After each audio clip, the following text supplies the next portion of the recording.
カズは、あんたの父親ハムショ行きよ。何をまだお高く止まってるの？付き合って2年で手を繋ぐだけ。お前みたいなつまらない女、俺が情けをかけて、婚約を続けてやってるんだ。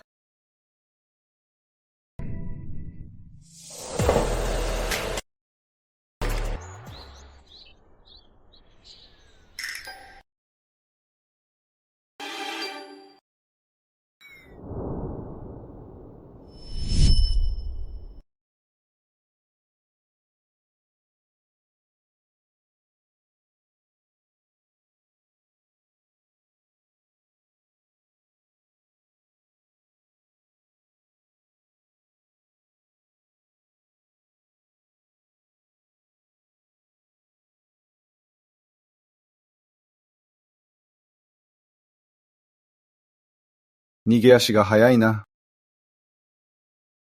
西園、大弁護士、やっと電話に出たか。昨夜、お前がバーから連れ帰った酔っ払いの女、何事もなかっただろうな。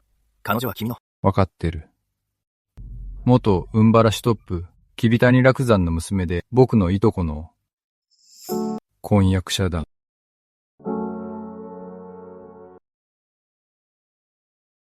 カズは狂ったの？相手は人しよ。カズは、お前の親父は無所に入ったんだぞ。何をお高く止まってるんだ。2年付き合って手を繋ぐだけ、頭のおかしいのか。それとも不干渉か。お前みたいなテクの棒に優しさで婚約を続けてやってるのは俺くらいだ。お父さんが無実の罪で捕まらなければ、康介だってこんな口の利き方はしなかった。結局は私から進んで婚約は着させたいのね。お父さん、刑務所にはいる前、西園寺家と破談にしろと必死だったのは、最初から何か知ってたの？お父さんの事件は西園寺家と何か関係があるの？はーい。このバカ娘、なんで電話に出ないのよ。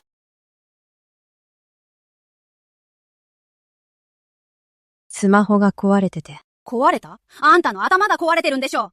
弟が警察に捕まったっていうのに、のんきに風呂なんて湧いてるばい？宗一が捕まった？なんであんたみたいな役立たずを産んだのかしら。さっさと警察に行って助け出してきなさい。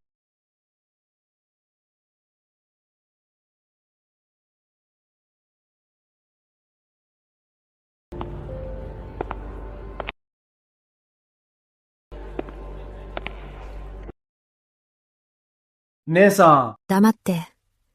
姉さんって呼ばないで。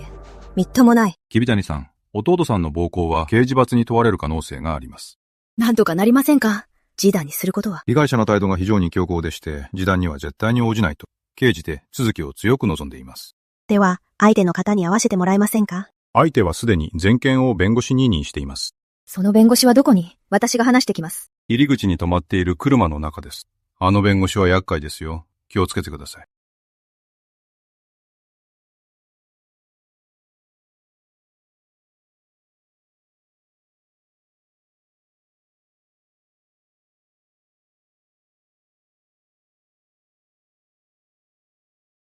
すみません、宗一の姉です。賠償問題についてお話ししたいのですが。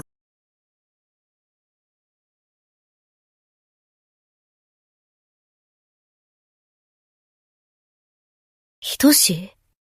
どうした？君谷家のお嬢様がそんなに驚いて？君の弟は教えてくれなかったのか？彼が殴った相手が君の婚約者の康介だってことを。西園寺大弁護士、公平に処理しましょう。宗一が殴ったのは悪いけど、先に侮辱したのは康介よ。お互い様じゃない。それに、世間も知ってるわ。両家には婚約があるって。噂になれば、康介の評判にも傷がつく。和解した方がいいわ。康介の評判なんて俺には関係ないね。むしろ恥をかけばいい。それに、俺は西園寺家の案件で、一度も負けたことがない。噂では、西園寺家の二家の仲は悪い。次男である仁は、人気も実力も、康介よりずっと上だ。もしメンツを考えて公私混同させようとしても、その方法は通用しないわね。どうやら、カズアさんは本気で、昨夜の出来事をなかったことにする気らしいね。あれは、事故よ。まだ言わない気か。カズは、コウスケを出しても無駄だ。だが昨夜のことで俺に頼むなら、考えてもいい。黙って。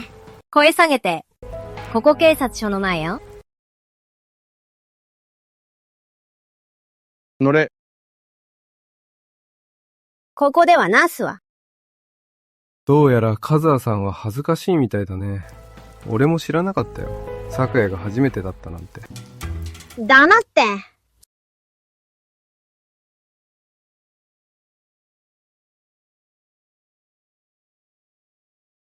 やっとおとなしく座る気になった。西園寺弁護士、自重してください。自重？昨夜あそこまでしておいて。今更自重も何もないだろう。昨夜私たちに何があったとしても、私はまだ、コウスケの婚約者で、西園寺家の息子の嫁になる身。私たちの関係をわきまえて。カズは、納得いかないのはわかる。だが考えてみろ。今の桐谷家の状況で、コウスケはまだ、この婚約を続けると思うか？それは、両家間の問題よ。早く諦めた方がいい。婚約破棄するかは別として、コウスケのようなクズは、ただの内弁慶の弱虫だ。西園寺家の長男という肩書き以外、あいつに何の価値がある？あんなのがいいのか？それは私の問題です。ひとしぼちゃんにご心配いただくことではありません。本題に戻りましょう。宗一のことですが、融通を聞かせていただけないでしょうか？もちろんだ。でもさっきは。さっきはさっきだ。コウスケが不愉快なら、俺は愉快だ。コウスケは君の弟を刑務所に入れたいようだ。そうはさせない。この件は引き受け、君へのプレゼントだ。問題が解決したならありがとうございます。これで失礼します。西園寺弁護士、コウスケさんの方は？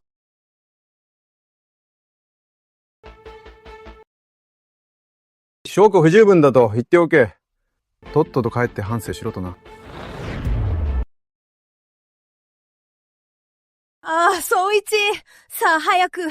大変だったわね。顔を見せて、こんなに晴れちゃって。母さん、中は寒かったよ。ご飯も出ないし。カズは、何をやってたの？こんなに時間かかって、弟が中で何時間も来る死んだのよ。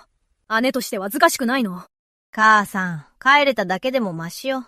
あれは傷害事件なの。何が傷害事件よ。義理の弟が義兄とふざけてただけじゃない。何ぼーっとしてるの？早く西園家にお礼に行きなさい。コウスケとの仲を深めるのよ。コウスケが宗一を許してくれたのは、あなたを思ってる証拠よ。私たち桐谷家よね。行かないわ。絶対に行きなさい。お父さんが捕まって、うちの家は終わりなのよ。未だ寄れるのは、コウスケしかいないの。西園家に婚約枠されたら、私たち一家は路頭に迷うのよ。お金のためにプライドもしてるの？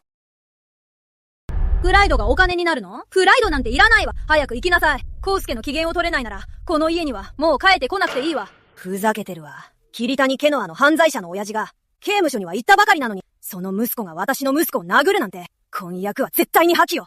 おばさま、落ち着いてください。実は、誰も責めることはできません。コウスケ兄さんがお優しいからです。ただ何なの？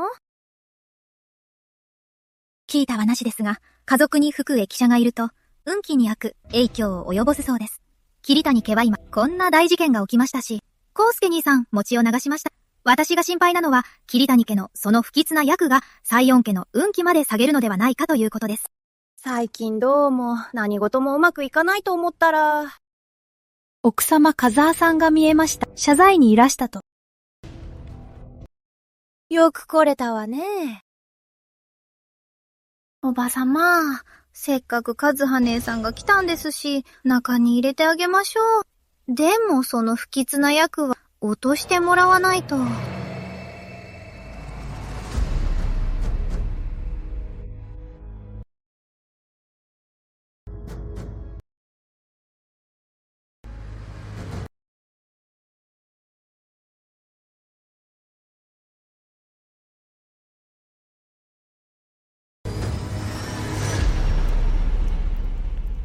和葉姉さん、気にしないでね。おばさまもみんなのためを思ってなの。桐谷おじが服役して、コウスケ兄さんも怪我をしたし、こういうことは信じるに越したことはないから。そうよ、カズは。西園家に入って、コウスケに会いたいなら、この火鉢をまたぎなさい。あんたたちのその不吉な役を燃やし尽くすのよ。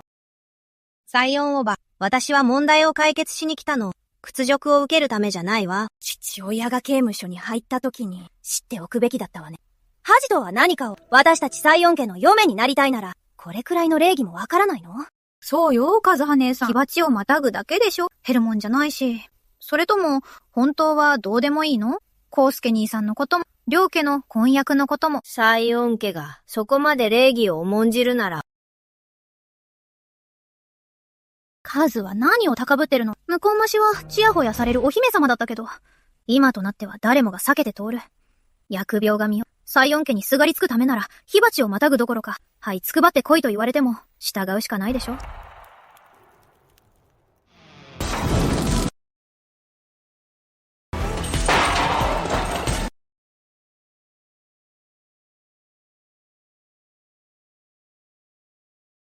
西園寺おばさん、父は捕まっていますが、潔白です。これまで西園寺家に恥を干してきましたが、西園寺家の裏の事情はすべては悪しています。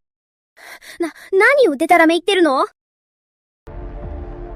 今の私には失うものはありません。本当に化けの皮を剥がしたら、この雲晴らしでどちらが痛い目を見るかわかりませんよ。あの小娘、狂ってるわ。身代わりの桐谷は、確かに握っているのよ。西園寺家の弱みをたくさん。以前は和葉のことがあって黙っていたけど、もしこのイカれた娘を追い詰めて桐谷をそそのかして噛みついてきたら、西園寺家も破滅してしまうわ。ダメだ。婚約破棄するにしても、あっちから言い出させないと。絶対に怒らせてはダメよ。あら、カズは、もう、あなたって子は、そんなにムキにならないで。おばさんはちょっと冗談を言っただけよ。あなたの役落としをしたかっただけ。嫌なら、もういいわ。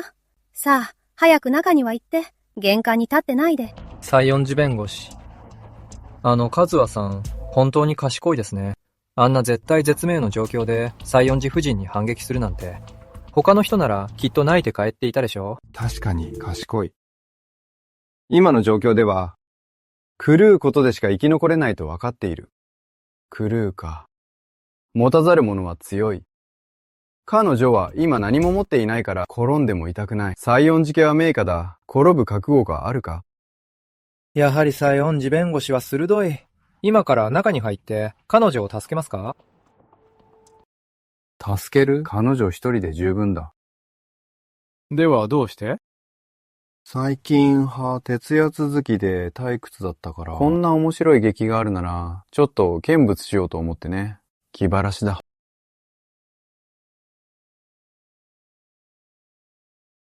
ひとしぼっちゃん、お帰りなさいませ。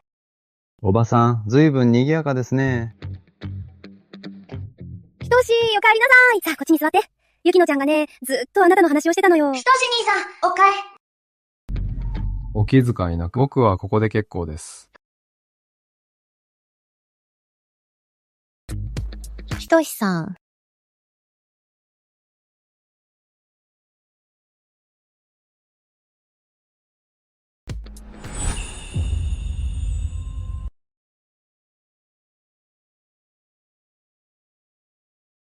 おばさん、構いませんよね。ここで傍聴しても。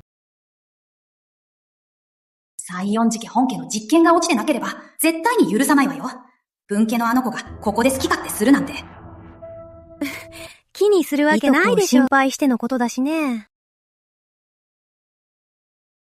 カズアさん、実はおばさん、ずっとあなたのこと好きだったの。でも知っての通り、コウスケはだらしないし、欠点だらけで、あなたにはふさわしくないわ。お父様が現役の頃は、彼を押さえつけられたけど、今は、おばさんもあなたが嫁いできて辛い思いをするのが怖いの。無理に一緒になっても幸せにはなれないわ。みんながこんなに苦しむくらいなら、お互い解放された方がいい。この婚約、あなたはどう思う？おばさま、誤解されています。私とコウスケは深く愛し合っているんです。彼には少し欠点がありますが、私は彼と心が通じ合っています。彼じゃなきゃダメなんです。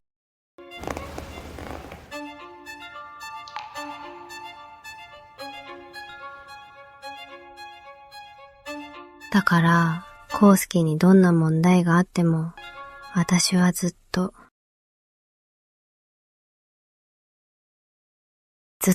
そばにいます。カズハ姉さん、身の程を知るべきよ。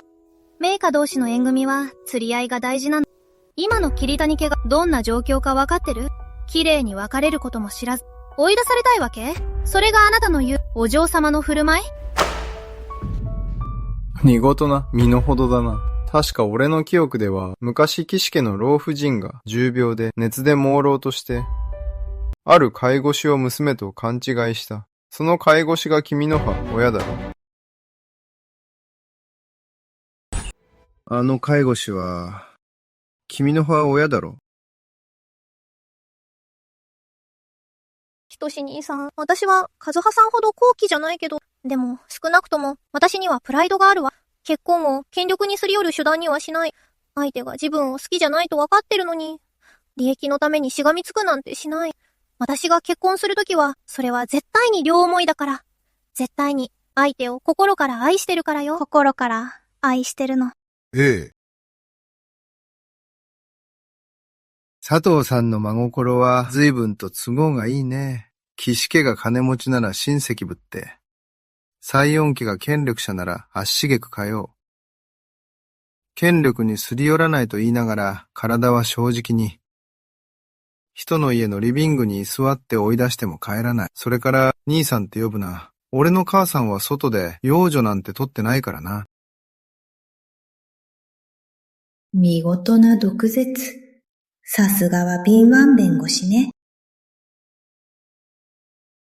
あなた！ひとしは今日どうしちゃったの？岸家は彼の大口顧客なのに、普段なら岸家の顔を立てて少しは気を使うはずよ。どうしてあんなに容赦ないの？ユキノ！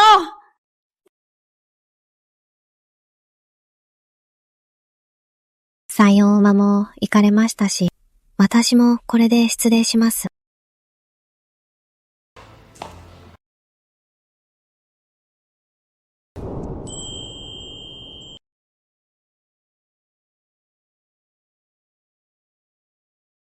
話して西園ひとし。両思い。愛が深くて。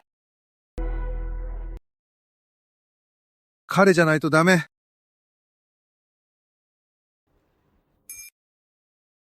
ってるわ。話して。誰かに見られちゃう。見られてもいいだろう。ちょうどいい。見せつけてやろう。康介の婚約者が俺とどれだけ愛し合ってるかを。私が悪かったわ。あれは全部嘘よ。両思いなんかじゃない。彼じゃなきゃダメなわけでもないわ。陽子夫人を怒らせるために言っただけよ。本当か？本当よ。じゃあ、俺にキスしてみろよ。あなた！キスしないなら、もういいよ。じゃあ、もう少し抱かせてくれ。もういいでしょう。話して。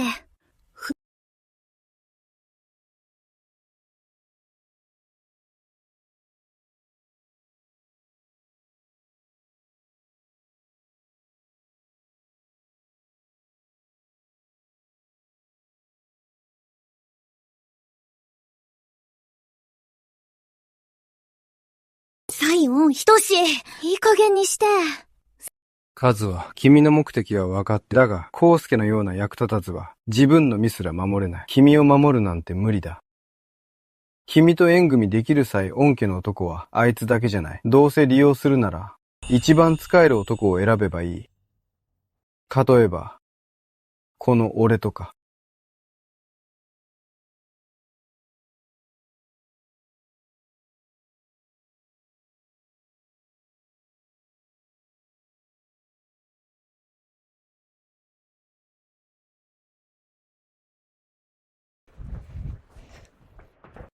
カズは大変よ。神経ないか大パニックよ。どうしたの？脳梗塞の患者が9名の飼いなく亡くなったもん。脳梗塞は危険だけど、搬送が早ければ死亡率は高くないはず。薬に問題があったのよ。輸入物の血栓溶解薬を使ったらしいわ。効き目が強すぎて患者が耐えきれずに広範囲の脳出血を起こして昏睡。そのまま助からなかったの。その薬の使用基準はとても厳格よ。誰が指示したの？誰だと思う？コネで入ってきたあのお嬢様よ。佐藤由紀乃。佐藤由紀乃？ちょうど彼女の当番だったもん。前から言ってたもんよ。親戚のコネで入ってきた半人前は、薬理の基本すら分かってない。いつか問題を起こすって。まさかこんなに早くとは。今、家族が騒いでて、上層部も大慌てよ。これは重大な医療事故よ。下手したら、免許取り消しや刑務所行きよ。どこのドイツが彼女の身代わりになるのかしら。桐谷医師、病院長がすぐに院長室へ来るようにと。カズハ。大丈夫。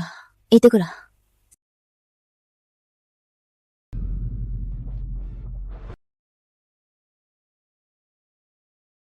病院長、お呼びでしょうか。病院長、指示を出したのは桐谷和夫です。桐谷先生、家族がかなり騒いでいる。院の決定だ。即刻手一色とし、処分を待つことになった。納得できません。あの間違った指示書は私が出したものではありません。明らかに佐藤が勝手に投与量を変更したんです。完全な濡れ衣です。私は絶対に彼女の罪を被りません。カズは姉さん、証拠を見せてよ。自分がミスしたくせに私に濡れ衣を着せる気？桐谷先生、状況をわきまえなさい。佐藤の家は病院に病棟を寄付したばかりだ。君が彼女の代わりに道路をかぶってくれないか。ほとぼりが冷めたら病院としても君に報いるつもりだ。逆らうつもりなら君は一生雲原でメスを握れなくなるぞ。そうよ、カズハ姉さん。あなたのお父さん、桐谷楽山は汚職で刑務所行き。桐谷家はとっくに名誉なんてないじゃない。どうせあなたの経歴ならこれくらい増えても同じよ。せめて役に立ってよ。さっさとサインして消えなさい。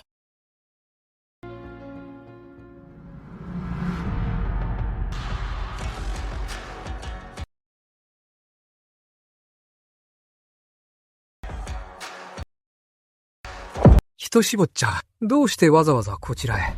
サイオングループは当院の法務顧問とはいえですが、こんな些細な医療トラブルでご足労をおかけするわけには。ひとし兄さん、きっと知ってて、私がいじめられたからわざわざ味方しに来てくれたんでしょ？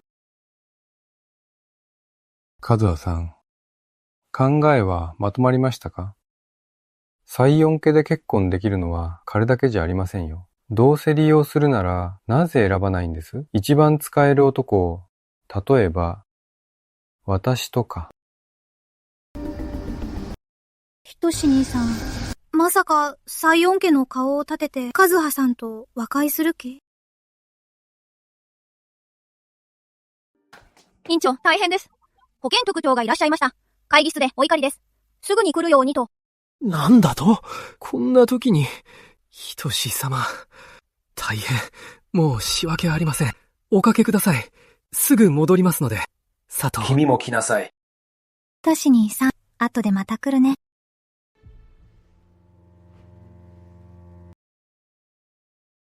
カズハさん、弁護士としては十分待てますが、結婚相手となると到底が満できません。私とあのクズのコウスケとでそんなに迷うなんてとても不愉快です。あなたを選ぶわ。何？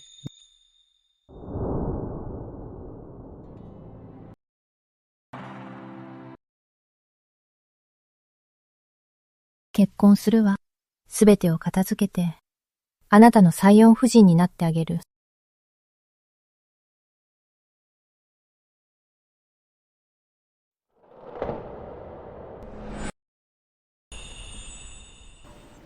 交渉成立だ。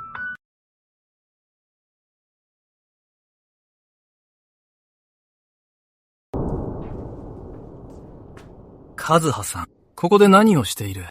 君はもう定職中だろ。早く出て行け。ひとし様の邪魔をするな。金はそうやって依頼人と話すのですか？依頼人？今回の医療事故は事実が不明確で処理も不適切です。依頼人の精神に多大な苦痛を与えました。具体的な賠償額は私の弁護団に改めて計算させます。西洋の弁護士。つまり、今回いらしたのは桐谷医師の案件のためで？これはとんだ誤解ですよ。西洋の弁護士。穏便にはなし合いましょうよ。私の弁護団にはなしてくれ。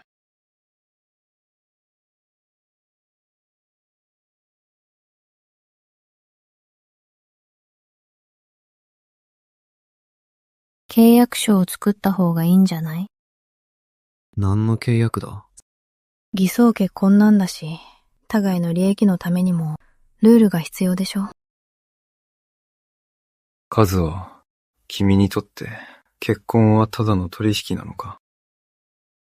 あの時桐谷楽さんが決めた政略結婚に同意して、康介と結婚しようとしたのも単なる利益交換だったのか？だから、公益に対して愛情は全くなかったんだな。カズは結婚というのはね、一種の経済的契約なのよ。私とお父さんもこうして長年やってきたじゃない。私たちは小野家の助けが必要なの。彼への愛情は必要ないわ。私に言わせれば、結婚は条件があって互いに利益があれば、それで十分よ。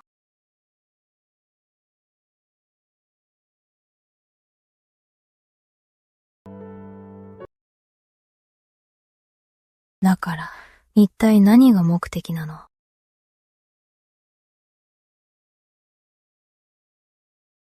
そこまで言うなら、確かに君に頼みたいことがある。あの夜以来、すっかり味を占めてね、また君を抱きたい。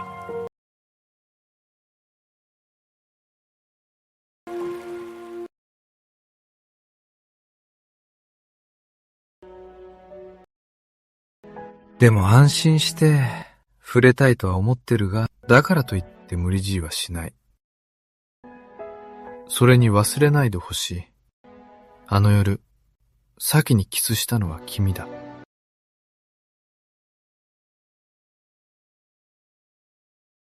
あの夜は私が酔ってただけよ。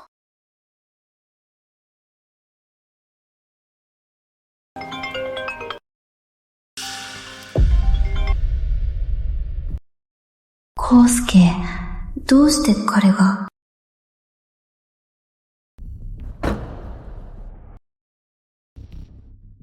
あの女、俺の電話を無視しやがって。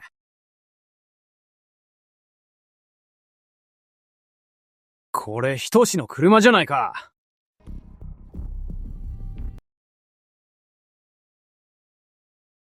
ひとし、車の中にいるんだろ？窓を開けないで。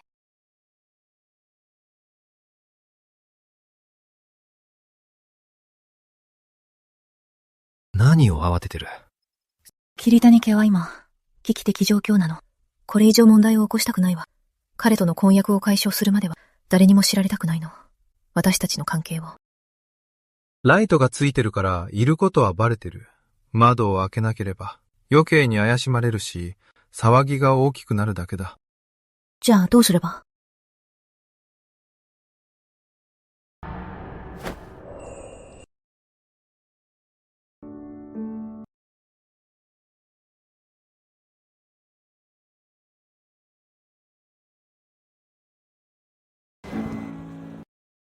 動くな。声も出すな。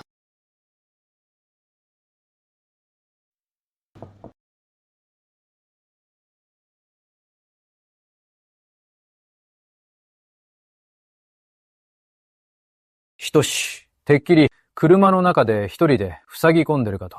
どこのお嬢さんだ。そんなに待ちきれず、ホテルにも行かないとはな。何か用か？ひとし、カズハの件だが、何か手はないか？完全に縁を切る方法だ。最悪、何か手を打って警察に突き出し、無所にぶち込むか。そうすりゃ、付きまとえないだろう。ひとし、その子スタイルはいいな。遊ぶだけにしろよ。本気になるな。メイカのお嬢様じゃないんだろ。西園寺家の門はくぐれない。よし。じゃあまして悪かったな。和葉を迎えに行かないと。夜は西園寺家の晩餐会だ。考えただけでは気気がする。じゃあな、気をつけてな。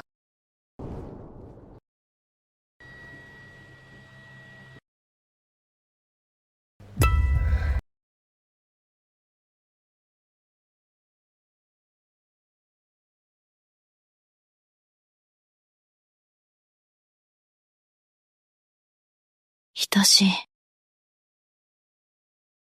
まだ動くな。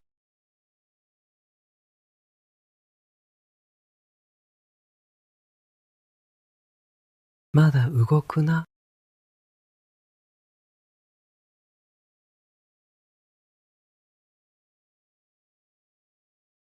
今夜の際、恩寺家の晩餐会で、本家は必ず難癖をつけてくる。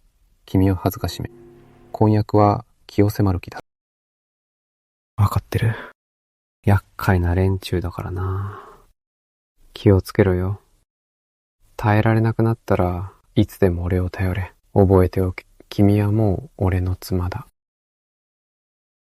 一つだけ教えて。なぜそこまで私を助けるの？強いて言うなら、俺の妻の務めを果たせ、浮気は絶対に許さない。それだけ？それだけ？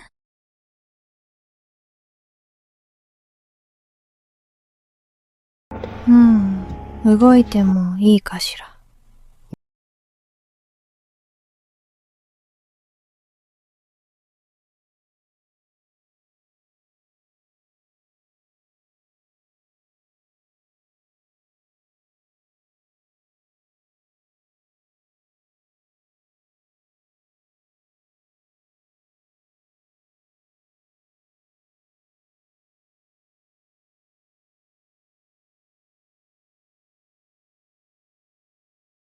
つべこべ言わずに調べろ。何をビビってる。責任は俺が取る。ひとしのやつ。あの女を必死にかばってた実中八九。裏の関係だろうな。もしあの女が人妻だったら。これでひとしの弱みを握れるってわけだ。さっきお前を待ってた時、誰に会ったと思う？西園ひとしでしょ。なんでわかった？医療時この処理で病院に来てたから。俺が言いたいのはそれじゃない。当ててみろ。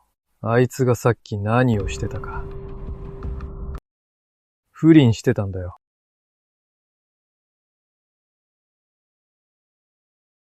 数は男なんてみんな同じだ。表面は真面目ぶってるが、裏じゃどれだけ腐ってるかわからない。晩餐会は何時から？何を気取ってやがる。数は思い上がるなよ。自分がまだ偉そうな桐谷家のお嬢様だなんてな。忠告してやるが、気取るのはやめろ。さもないと今後、ひとしみたいな奴の愛人になるしかくすらなくなるぜ。あなたに心配してもらわなくて結構よ。今に見てろ、カズは。いつまでいい気になってられるか。カズは中には行ったら空気を読んで愛想よくしろ。勘違いするな。自分がまだ昔の桐谷家のお嬢様だって。今のお前には何の価値もない。康介。なんだよ。謝る気か？本当にうるさいわね。ずっと喋りっぱなしで帰るか何かだと思ってるの？お前！みちこおばさん。カズはよく来たわね。さあさあ、よく顔を見せて。どうしたの？痩せたわね。仕事も危ういのによく来られるわね。カズは、お父さんはああなったけど、私たち西園寺家はね、損得で人を見たりしないわ。私の中では、あなたが最高の嫁よ。わかってました。みちこおばさんが一番優しいって。サイオン夫人は本当にお優しい。昔の女王を大切にされて。サイオンジ家は本当握りがたいわ。まったくよ、それに比べて、桐谷家は厚かましいわね。今の状況を分かってるなら、自分絡みを引くべきでしょ。なのに厚かましく婚約にしがみつくなんて。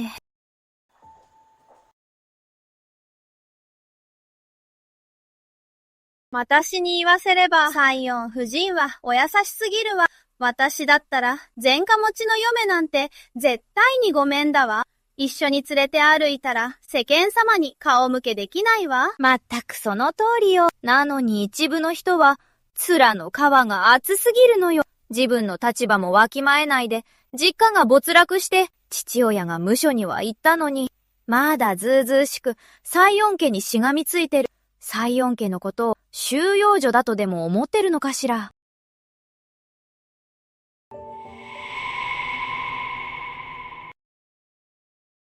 お二人とも、お話が弾んでいるわね。何よ、間違ったこと言った？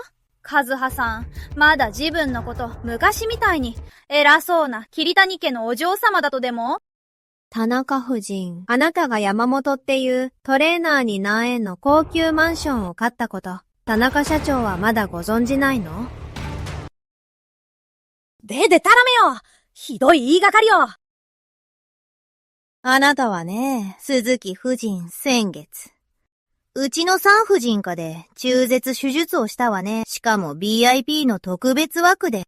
私の記憶が確かなら、鈴木社長は数年前にパイプカットしたはずよ。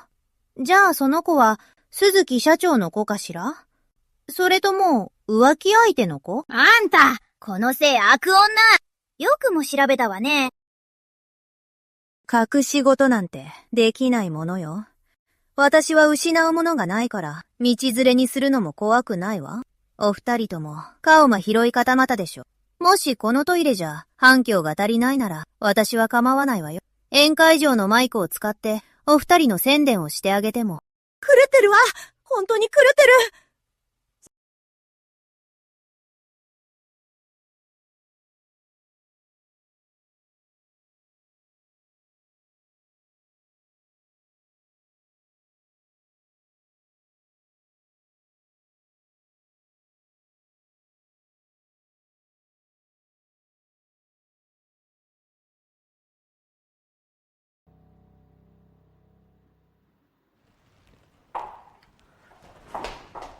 さっき来るまで、カズワさんに聞くのを忘れてたよ。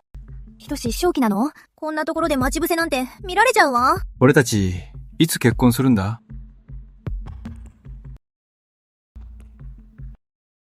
ここは一目な多いわ。西洋の弁護士、少し距離を置いて。私と康介の婚約が片付いたら、ちゃんと答えを出すわ。わかった。早く片付けてくれ。あまり待たせるなよ。西洋の夫人。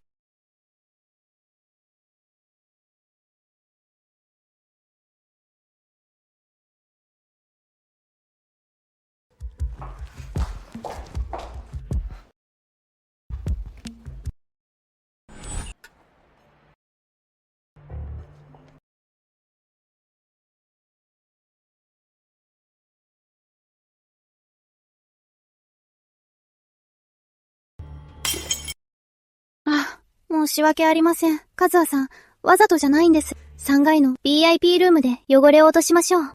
ええ。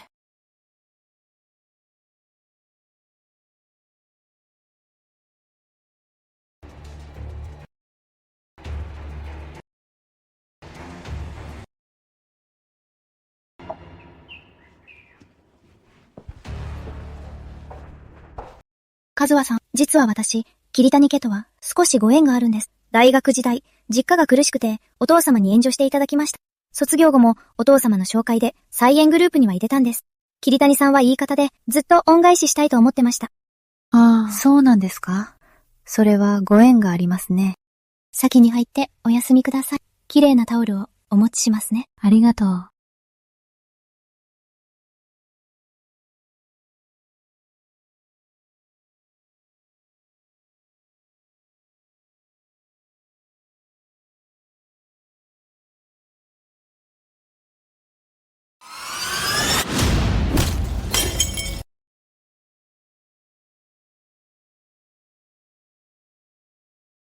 カズワさん、何をするんですか？桐谷さんの1ヶ月ので、時給88万5千円よ。住宅ローンを払って、母さんに生活費を渡したら、高いタバコを買う余裕もないわ。援助するお金はどこにあるの？あの人は清廉潔白よ。私が病院には行った時でさえ、コネなんて使わなかったのに。あなたを特別扱いして、サイオングループに入れるわけないでしょ？殺さないで！言いなさい。一体誰の差し金なの？私をおびき寄せてどうするつもり？コウスケ坊ちゃんです。コウスケです。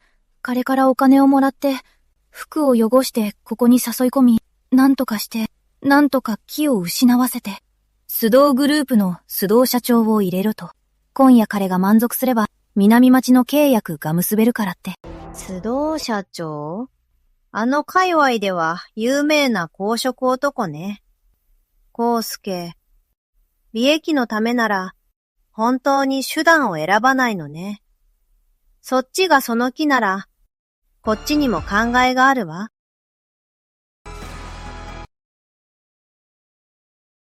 彼の言う通りにして。私を気絶させて、そして須藤社長を読んで。死にたくなきゃ言う通りにして。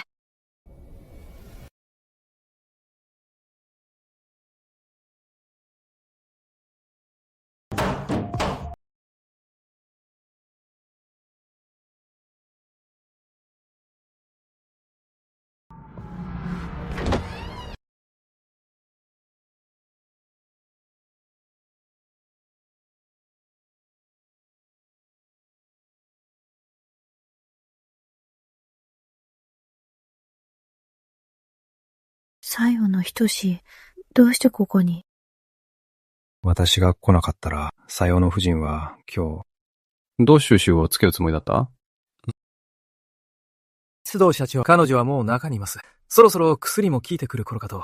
今夜は存分にお楽しみください。誰にも邪魔はさせませんから。須藤社長、楽しんでいただけたら忘れないでくださいね。康介兄さんとの約束を。ああ、任せておけ。その小さな美人が俺の気に入れば、南町のあの土地の契約のことだろ。どうとでもなるさ。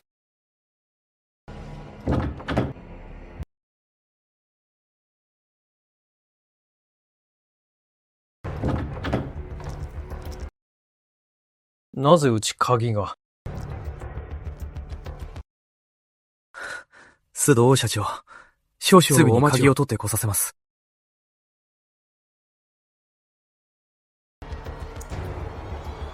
もともとは計略を逆手にとって、須藤社長が入れば手をつきだった騒ぎを大きくして、康介の目的を暴露すれば、無事に婚約は起できたのに。あなたのせいで全部台無しよ。もし康介に見つかったら、人と男女二人きりで密室にいるなんて。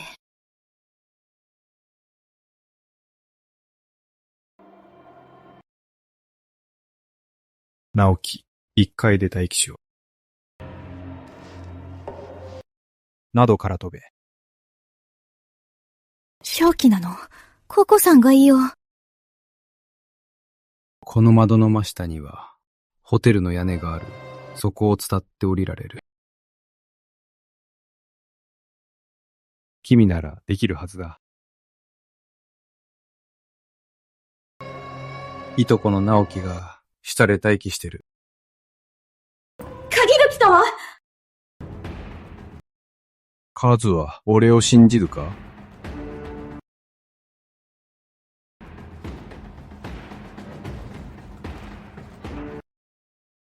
信じるわ。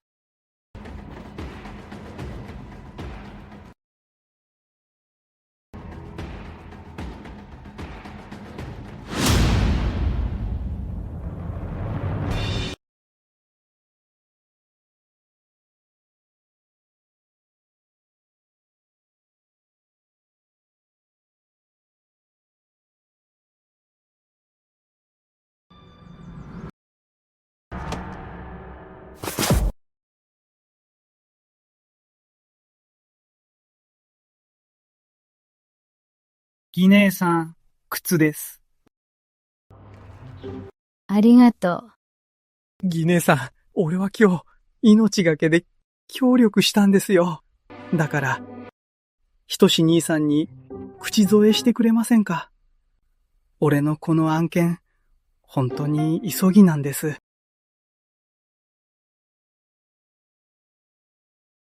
き受けてくれるんですね。ギネさん、安心してください。あなたとひとし兄さんのことは、絶対に他の人には言いませんから。安心してください。それは本当にありがとう。いやいや、ギネさん、水臭いですよ、あなたは。俺の義士で。ひとし兄さんとも、親密な仲だから、俺たちも親戚以上の関係ですよ。でしょ？頭の悪い人は見たことあるけど、ここまで悪いのは初めてだわ。ギネさん、お気をつけて。コウスケ兄さん、大丈夫？誰だ？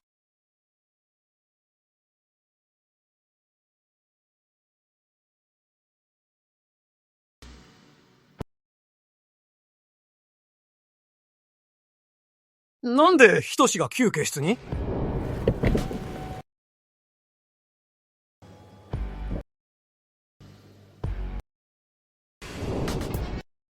あの女はカズハだ！ひとし！俺の婚約者に手を出すとは！コウスケ兄さんの勘違いよ。ひとし兄さんが相手にするわけないわ、カズハみたいな女を。どこだ？カズハはどこにいる？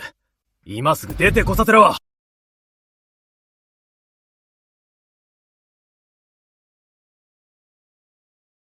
西園寺家の逃げはずっと不仲だが、兄さん、そんなに焦って俺に手出ししなくてもいいだろ。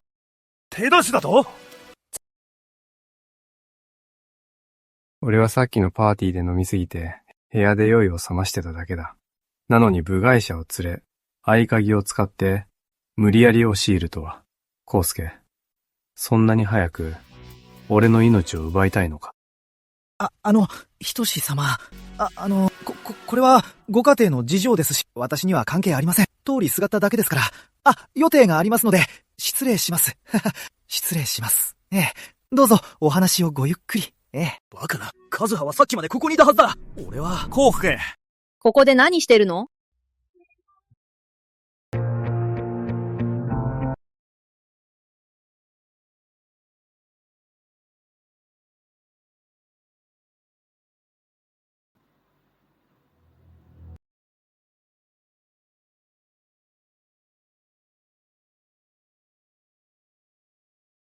さっきから宴会場でずっと探してたのよ。こんなところで何してるの？ずっと宴会場にいたのか。そんなはずない。さっき確かにあなたを。私を見たって？部外者を連れてドアを壊し、いいとこを陥れようとはな。おじいさまが知ったらどう処分されるかな。誤解だ。すべて誤解だ。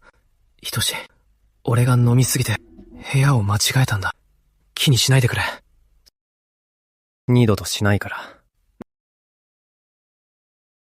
カズは、行くぞ。下に降りよう。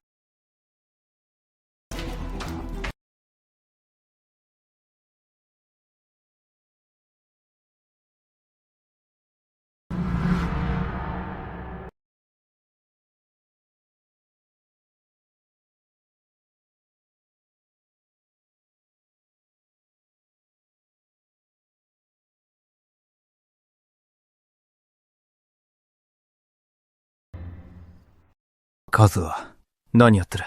早く来い。どうした？さっきうっかり足をひねって。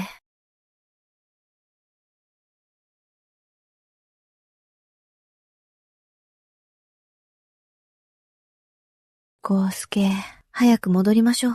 みちこおばさんが探してるわ。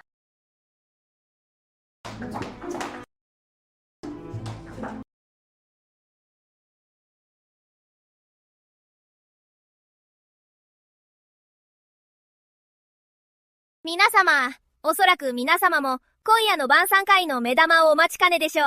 それではこれより西園寺家のコレクションの大オークションを始めます。お楽しみいただければ幸いです。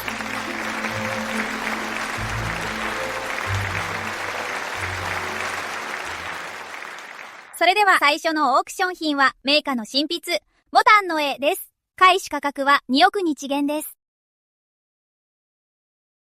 5億日元。6億日元。8億日元。8億日元落札です。田中社長、おめでとうございます。見た？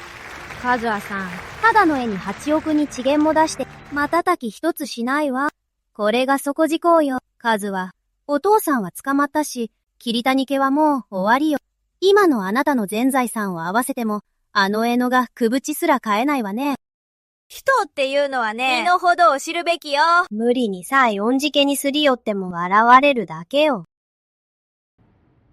どうしたんです？道子おばさんは今知ったんですか？桐谷家に格式がない。父が投獄される前からこんなもの買えなかったのに、それとも西園寺家本家として認めるのが怖いんですか？損得感情で婚約脇を迫ったと笑われるのが、大体私自身、西園寺家にすがりついた覚えはありません。そもそも最初は私が嫁ぐのを嫌がったのに、あなたが自ら足を運び、父に圧力をかけて縁組を求めたんでしょ。まさか道子おばさん、こんな最近のことも忘れたんですか？よろしければ私の病院で脳の CT を予約しましょうか。あんた！いいわ。その強がりが、いつまでもつかみものね。2点目の品は最高級ルビーのネックレスです。開始価格は3億円です。6億円。他に高い値をつける方は、6億円で落札です。3点目の品は、翡翠の匂いです。開始価格は4億円です。西園寺仁志。このネックレス、茨の婦人のだ。茨の婦人。6億円で落札です。田中様、おめでとうございます。このネックレスは、K の婦人のだ。K の婦人は、父の部下だ。彼女の給料じゃ、買えるわけがない。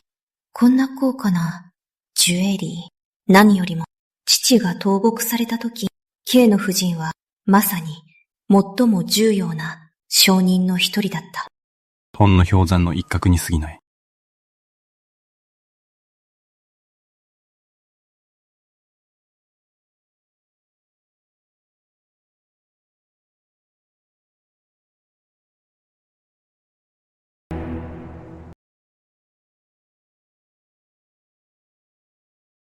何か裏事情を知ってるの？知らない。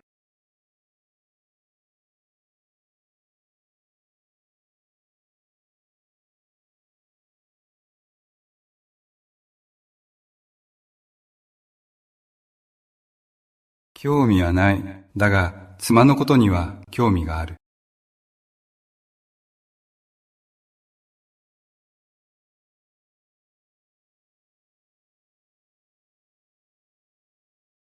お開きになったら家まで送るよ。俺さ、聞いてくれよ。数日したら、マセラティをもう一台買うんだ。遊びでね。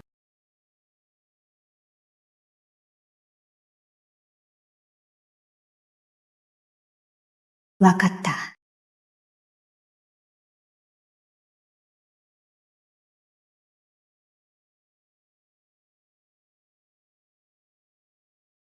入り口で待ってるわ。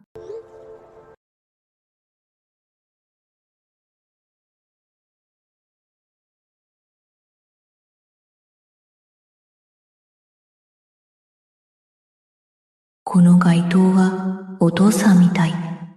頭を下げ腰を曲げ、一生、雲原を照らし続けても誰も覚えてくれない。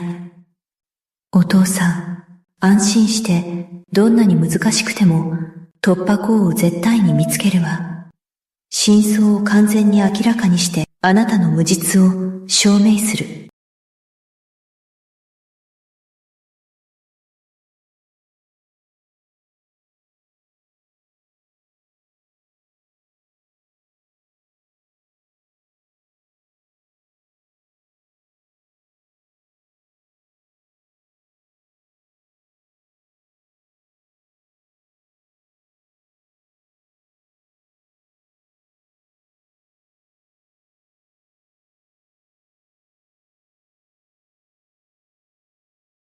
何ぼーっとしてるの？行こう。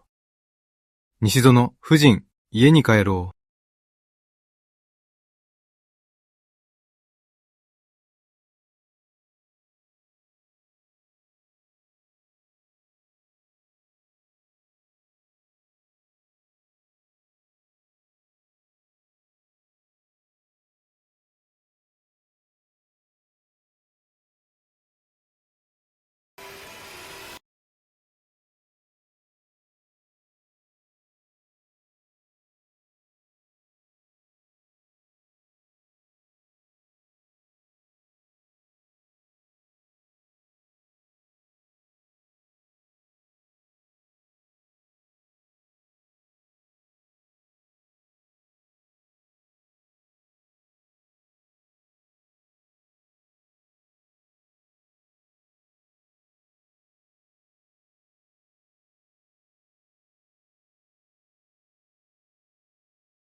ひとし、力を貸してくれる？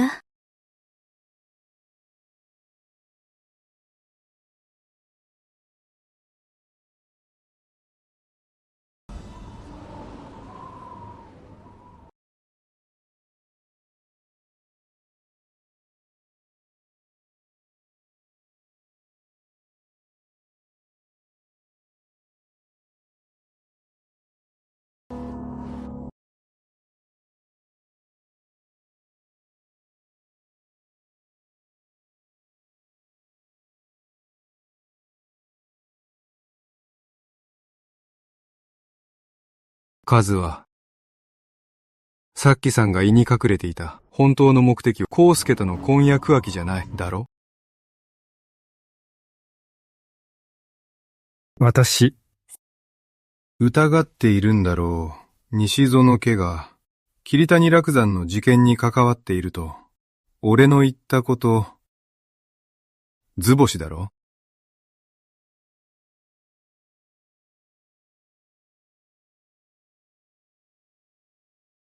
もしそうだと言ったら、ひとしさんは私をどう処分するの？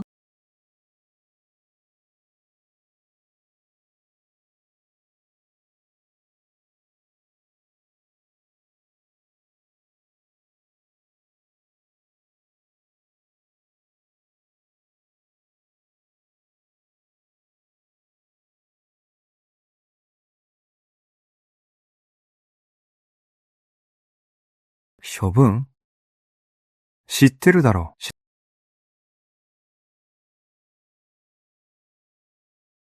僕は気にしないが、妻のこととなれば、別だからね。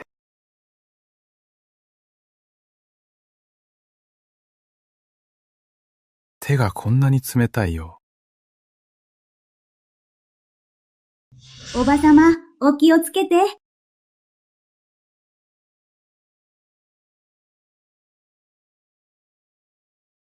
西園寺家本家だけで、あんな大掛かりな罠を仕掛けて、桐谷さんを陥れるなんて不可能だわ。今夜ここにいるけん、緑者たちも、一枚噛んでいるかもしれない。その華やかな仮面の下には、一体どれほどの闇が隠されているの？カズは大きな勝負に出てみないか？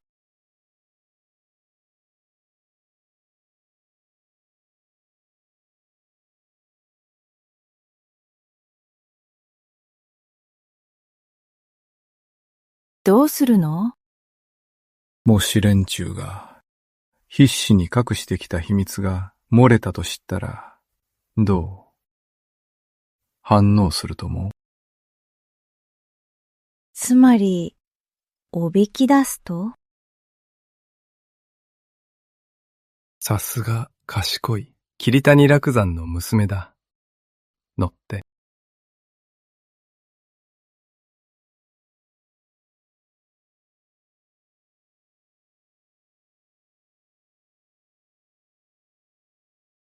コウスケ、あそこを見て。ミケのあの子、どうしてカズハとあんなに親しそうに？ふん。おばさん、気にしすぎです。カズハは没落した上に自身も直面しているんです。深刻ない領事故の訴訟に。そして今回、病院側で彼女を訴えるのは西洋の弁護士じゃないですか。彼女はきっと手加減してと彼にすがりついてるんですよ。でも、ひとしは冷血で有名ですから、今回ばかりは絶対に逃げられませんよ。そうだよ。ひとしがこの件を引き受けたなら、間違いなく確実だな。彼しか信じない、あいつのことだ。彼女を見逃すはずがない。カズアのあの女、絶対に終わりだ！そうは言っても、どうも心が落ち着かないわ。ちゃんとして、これからはできるだけひとしを桐谷家のことに関わらせないで。ひとしのやつ、採用の人間だけど、本家の私たちとは、とっくに心が離れてるのよ。あの子の考えは底知れないわ。何を企んでるか誰にもわからない。それに、あの時のニケの事故のことを、ずっとね、に持ってる。もし、何か調べ出したら。もう、母さん、取り越し苦労だよ、調べる気なら。とっくに調べてる。いくら俺たちが嫌いでも、結局は、西洋の毛の利益が最優先さ。そうね。よそ者のために、採用の毛と縁を切るわけないわ。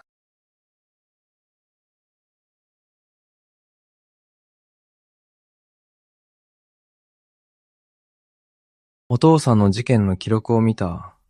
彼の失脚に関わった人物たちは複雑に絡み合っていて、全員学も晴らしで最も影響力のある名家だ。君が糸をさらけ出せば、その危険性は断崖絶壁で綱渡りをするのと同じだ。カズは本当に彼らに宣戦布告するのか。ええ。本当に濡れ衣だと言い切れるのか。世の中、人は見かけによらないものだ。ありえないわ。父のことは私が一番わかってる。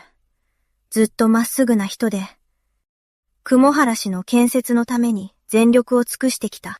自分が病気の時も特別病室には入らなかったわ。父のように不正を許せない人がどうして汚職なんて汚い真似をするの？絶対に誰かの身代わりにされたのよ。ひとしにとって、私を助けるメリットはない。信じたくないのも当然だわ。父さんが無実だなんて。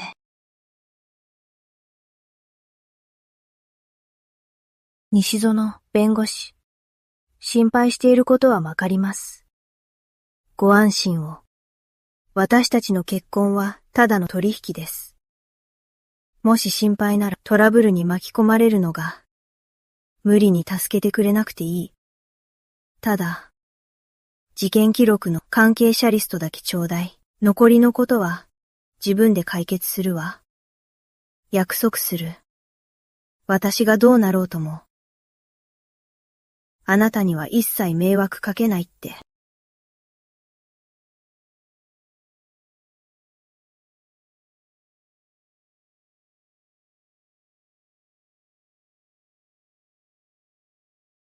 巻き添えを恐れると、カズは、俺を見くびらないでくれ。これの10倍、100倍厄介な案件も担当してきた。俺が、雲原にいる、死に損ないの、じじいどもを恐れると、雲原の権力など怖くない。俺が怖いのは、相打ちを覚悟で自分を、駒にして動く、その無謀さだ。約束しろ。今後、どんな危険があっても、どんな手がかりを見つけても、必ず、すぐに俺に知らせると、勝手な行動はするな。一人で命を懸けるなんて、絶対に許さない。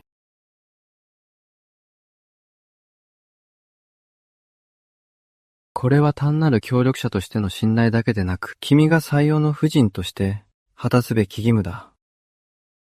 わかったか？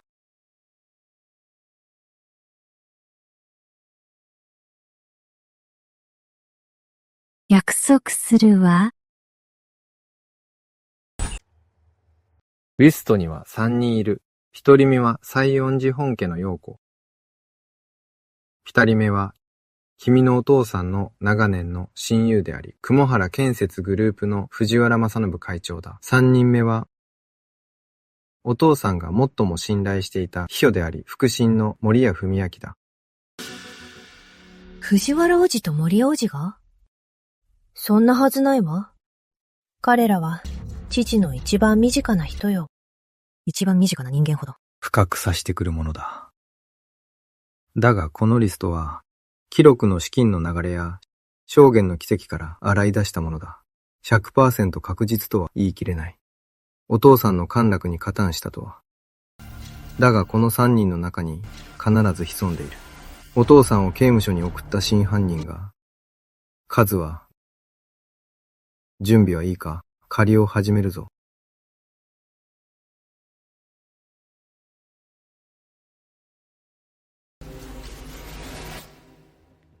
もちろん。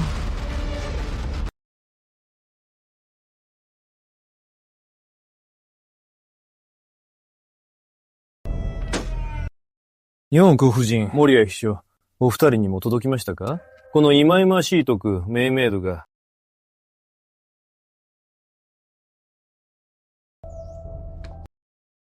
いや、一体誰がこんな真似を。これは。あの件は完璧だったはずだ。帳簿はすべて桐谷局長に押し付けた。奴は今刑務所だ。どうしてそんないわゆる秘密リストが流出したんだ？いいですか？私は当時桐谷局長の専属秘書でした。もしこのリストが公になれば、私たちは終わりですよ。黙りなさい。何を慌てているの？元神を裏切って、海外に家を買った時は、そんなに怖がってなかったじゃない。陽子夫人、森谷秘書の言うことも一理あります。桐谷落山というあの古狐は頑固でしたから。もしや津賀刑務所にはいる前に保険をかけていて、我々三家の利益供与の証拠を隠していたとしたら、もしかして秘密メールの送信者は奴の娘の和葉では。和は？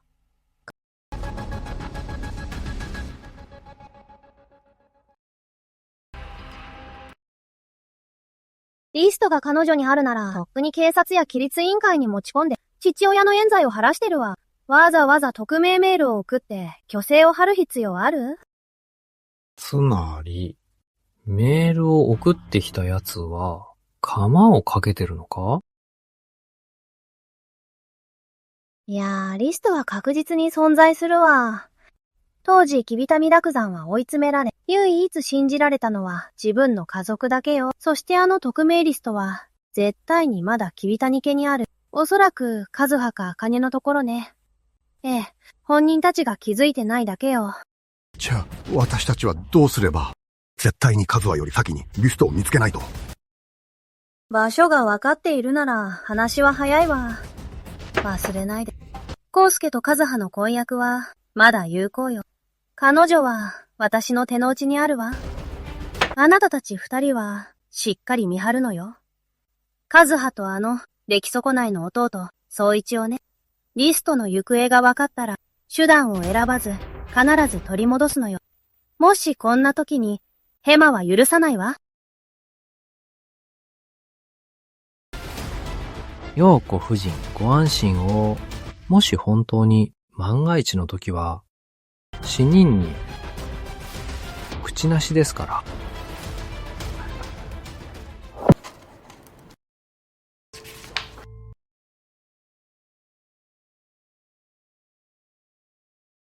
あら、桐谷氏。あんたもう、停職処分で調査中じゃないの。よくどの面下げて病院をうろつけるわね。まだ調査は終わってないし、処分も下ってない。来ちゃいけない理由は、私は事実無根の罪なんて認めないから。カズは、まさか、本気でひとしぼっちゃんが西園寺家の顔を立てて、また見逃してくれるとでも？言っておくけど、西園寺家本家は、今度こそあんたを許さないわよ。もしかしたら、早く刑務所に送ってくれて、あんたたち親子を、中で再会させてくれるかもね。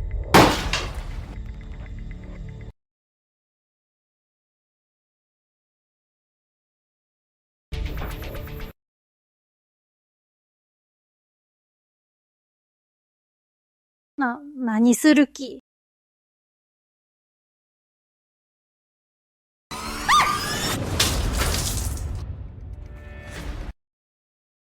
佐藤由紀の相手にしないのは舐めていいってことじゃない。深追いするなって言葉知ってるでしょ。いざとなったら、あんたたち、もろとも、地獄へ落ちてやる。カズは、あんた。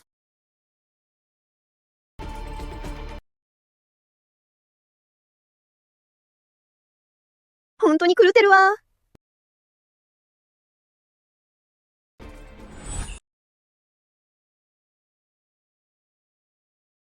カズは早く、弟さんが救急室に殴られたの。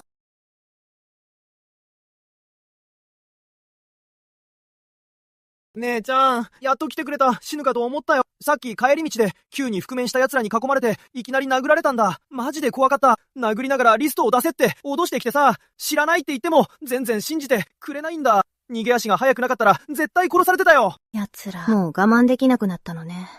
どうやら、やましいことがあるのね。この時間、授業中のはずでしょ？なんで外で殴られてるの？宗一。また授業をサボってフラフラしてたのね。その授業はもう分かってるから、こっそり帰ってゲームでもしようかと。私の可愛い息子、どうしてこんなに殴られたの？痛いでしょ？どこのクズがこんなことを。カズは、弟こんなに殴られたのに、まだ説教してるの？あんたがだらしないから、康介の心をつかめなくて、私たち親子がこんな風にいじめられる羽目になったのよ。この役立たずの恩知らず。おばさん、少し張り靴を通してくださいよ。今の時代に、まだそんなに男尊女卑なんですか？宗一はもう20歳ですよ。身長180センチの立派な大人です。3歳の子供じゃあるまいし、自分がサボって外でトラブルを起こして殴られたのに、どうして和葉さんのせいにするんですか？家に問題が起きて、和葉さんが一人で病院で必死に支えてるのに、宗一はどうなんです？どうして彼が少しはしっかりしようとせず、お姉さんにばかり頼るんですか？はっきり言って、おばさんは和葉さんが西園寺家に余命で、自分たちを救ってくれるのを、可愛い息子のために利用したいだけでしょ？あんたこの小娘が、桐谷家のことに口出しするんじゃないわよ。お母さん、もういいわ。悦子、先に出てて。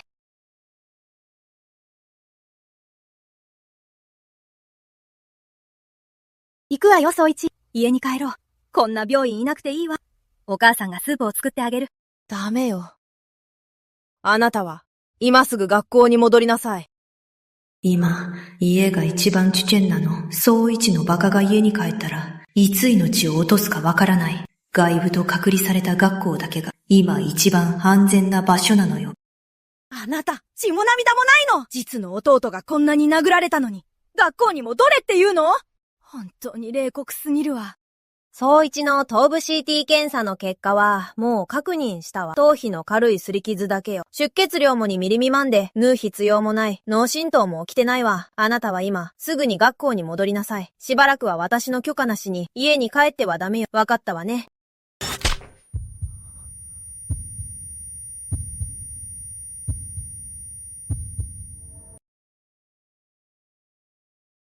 母さん、いいよ。やっぱり学校に戻るよ。カズは、あんたなんか産むんじゃなかったわ。予期せず妊娠さえしなきゃ、お父さんと結婚して、こんな苦労することもなかったのよ。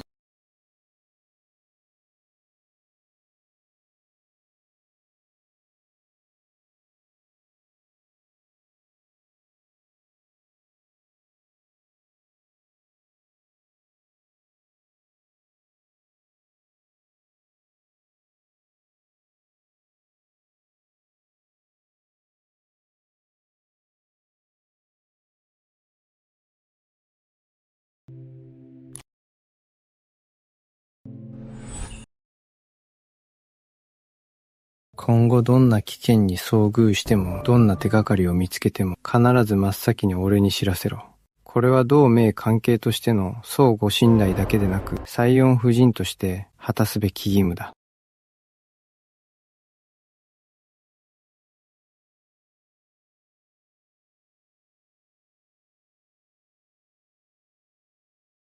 西園弁護士、先方の法務チームがかなり食い下がっています。もしこの条項が会議8中断だ。全員退出しろ。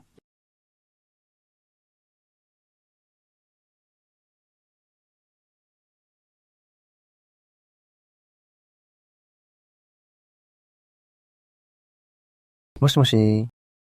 ひとし、じゃあましてない？サイオン夫人からの電話ならいつでも空いてるよ。どうかしたのか？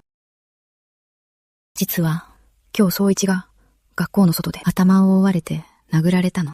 リストを渡せと脅されたみたい。家には帰らせなかったわ。今の家はきっともう目をつけられてるから。むしろ外部と遮断された学校にいた方が安全だと思って。私のこの判断。君の判断は正しい。学校は人目が多いから、向こうもおかつに果てを出せない。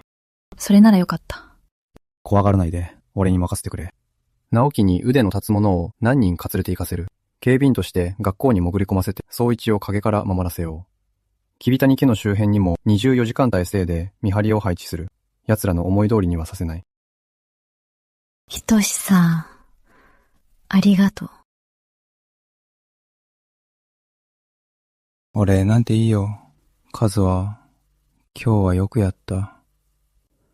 危険な時に一人で無茶をせず、真っ先に俺に連絡してくれた。約束を守ってくれて嬉しいよ。うん。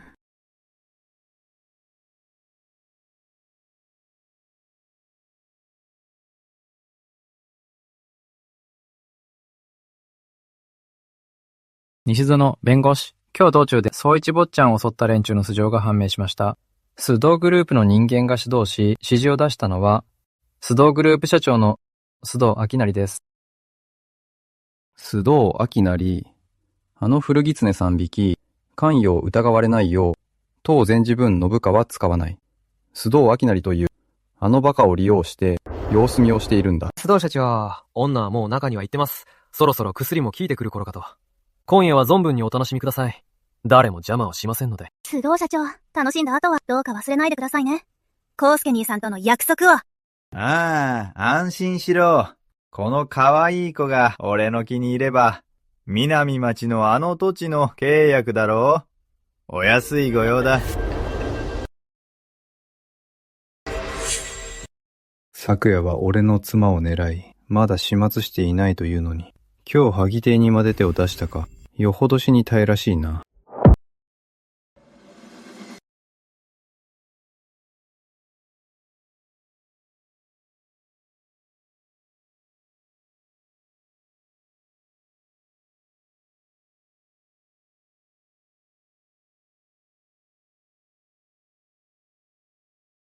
こんなこともまともにできねえのか。やる気あんのか。できないなら失せろ。どこのバカだ。ひとしぼちゃん？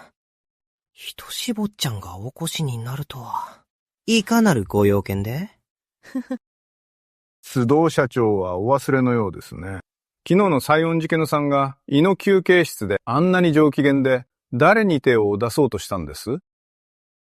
え？誤解です。その全くの誤解です。ひとしぼっちゃん、昨日は康介が無理やり婚約書を差し出してきたんです。でもその場にいたでしょ？坊ちゃんも見たはずです。私は、カズハさんの顔すら見てないんですよ。カズハさんだと？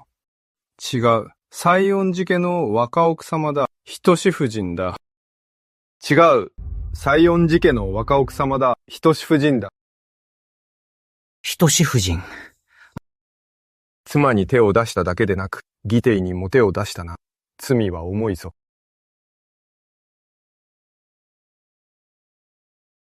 ひとしぼっちゃん、裁判に強いからといって、理不尽は困りますよ。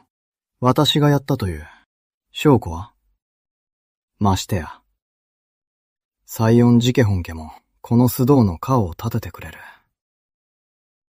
今日これだけの人を連れて会社に押し入るとは、少々無礼すぎませんか？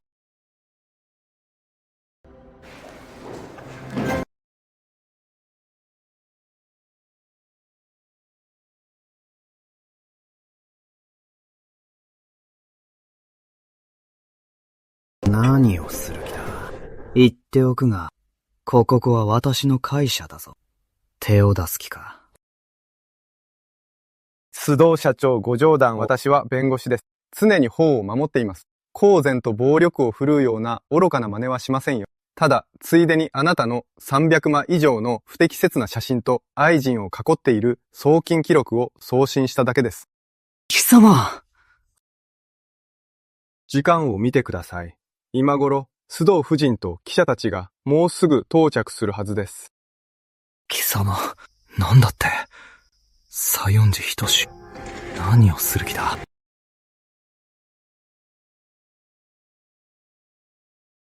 お前。須藤明成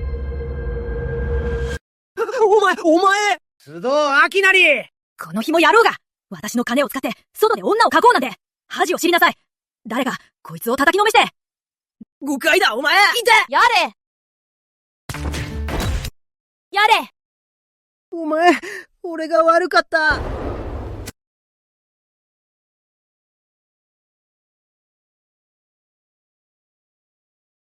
西洋の弁護士、須藤グループのスキャンダルが報じられるや否や、株価は取引開始からストップ安です。各提携先は次々と契約を解除し、銀行も融資を引き上げ始めました。須藤明成は完全に失脚しました。須藤夫人の実家からの支援も打ち切られ、おそらく一生再起不能でしょう。須藤明成は表に立たされた竹の探りを入れるバカだ。奴が倒れれば、西洋の陽子や藤原正信の古狸どもは必ず感づくはずだ。人員を増やせ。総一の学校だけでなく、和葉の母親の方も、24時間監視させろ。奴らが追い詰められて、彼女の家族を標的にするのは許さない。承知しました。この弁護士、すぐに手配します。絶対にお守りします。仁志夫人のご家族の安全を。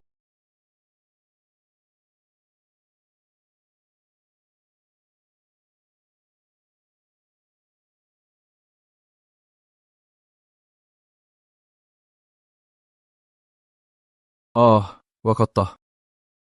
何があった？病院でトラブルです。医療時この家族が病院に押しかけて、自殺すると脅して、仁志夫人を厳罰に処せと。自殺？はい、患者の家族は完全に狂ってます。大勢の人を集めて、一般外科を塞いで騒いでます。仁志夫人が患者を殺した時目つけて、現場は制御不能になりそうです。U ターンだ。病院閉区。はい。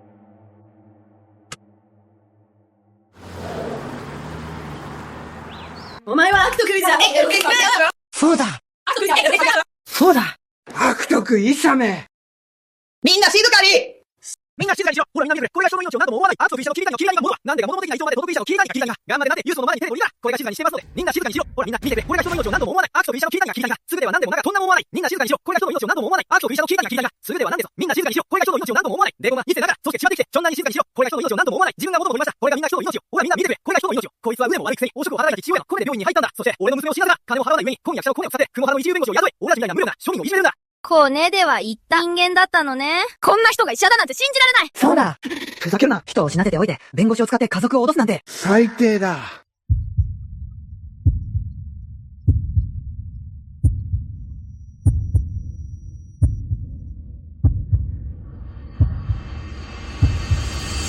私がいじめたってそもそもその指示は私が出したわけじゃない。この半月の間、あなたたちは 0.1 円も出さず、私と友人が自腹を切って集中治療室の費用を立て替えたの。ここに支払い記録と借用書があるわ。一体誰が人の不幸を食い物にしているの？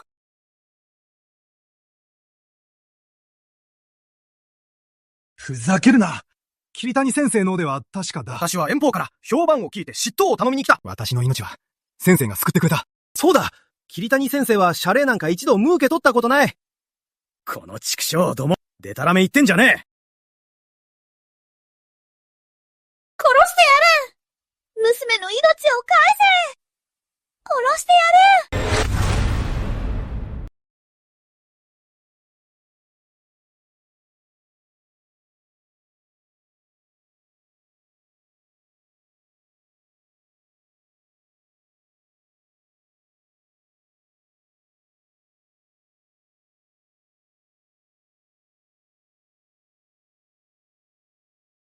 正当な扱いを求めただけなのに、殺すつもりなんてなかった。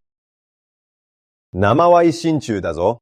ちょうどいい。私は西園寺法律事務所の西園寺仁だ。ネット中が証人だ。お前らは集団で騒ぎを起こし、無実の依頼人に嫌がらせをし、さらに凶器を用いて他人を傷つけ、殺意を持って命を狙った。お前らを一生刑務所に入れられないなら、西園寺法律事務所の看板を下ろしてやる。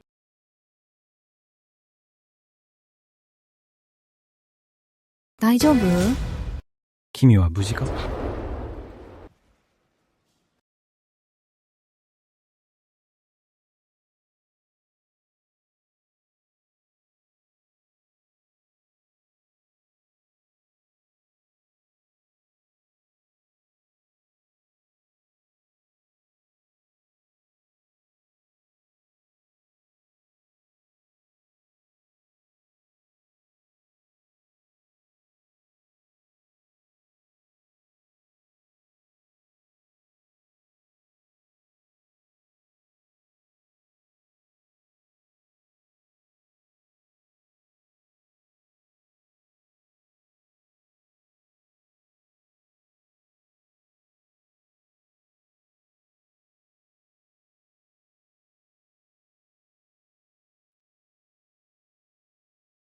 どうした？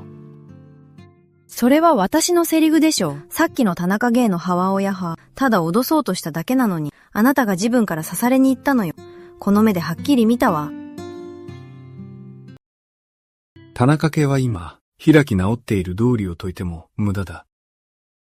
単なる心理戦だよ。地を見てこそ、事の性質が刑事事件に変わる。背信の証拠もあるしな。そうしてこそ、あの狂犬どもを退けられる。世論の拡散や、騒ぎの拡大を防げるんだ。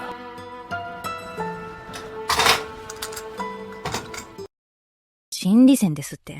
もし力加減を間違えて、急所に当たったらどうするの？ここが病院だとしても、命を落とすかのせいだってあるのよ。ひとし、助けてくれるのは嬉しいけど、お願いだから、私を助ける前に、自分の体を一番に大切にしてくれない？心配してくれてんのか？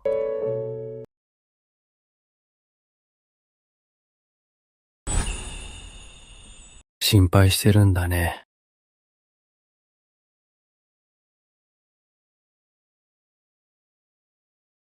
君は？人の心配をする前に、ちゃんと自分を守れた？動かないで。先に傷の手当てをするから。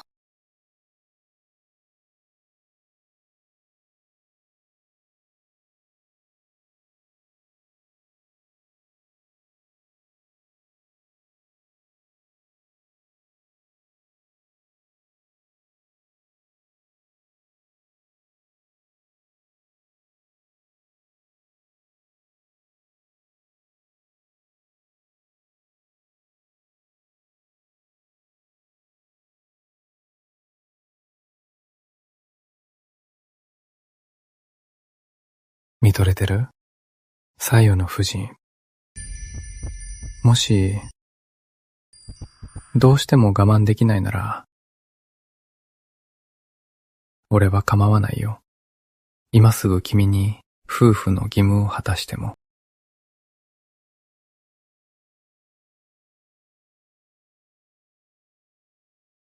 もう、動かないで。怪我してるんだからおとなしくして。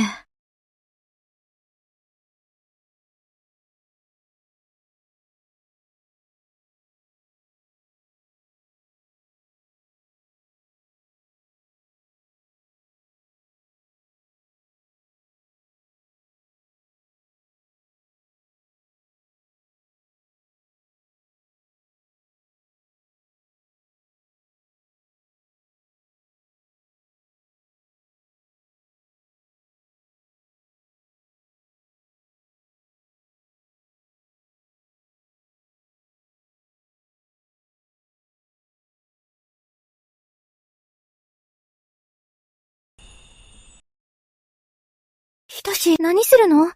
ここは病院だよ。誰かは行ってくるかも。動かないで、痛い。傷口に当たってる。抱きしめて、痛くなくなるから。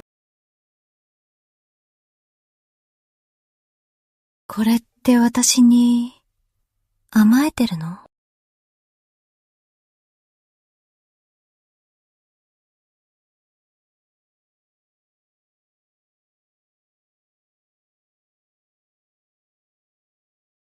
西園夫人。僕たち、いつ結婚できるかな。いっそのこと、先に籍を入れようか。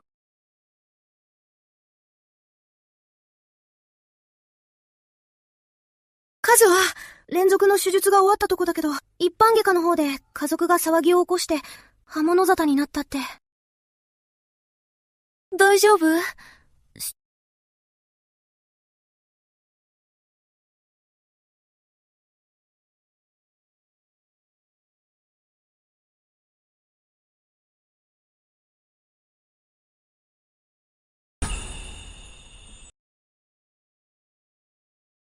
やばいやばい。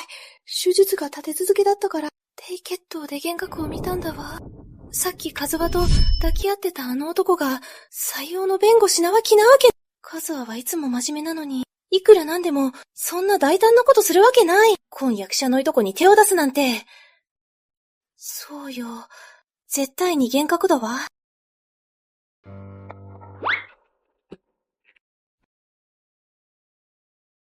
覚じゃない！採用の弁護士。さっきのはまさかじゃありません。本当に何も見てません。どうか寛大な心で見逃してください。口封じだけはやめてください。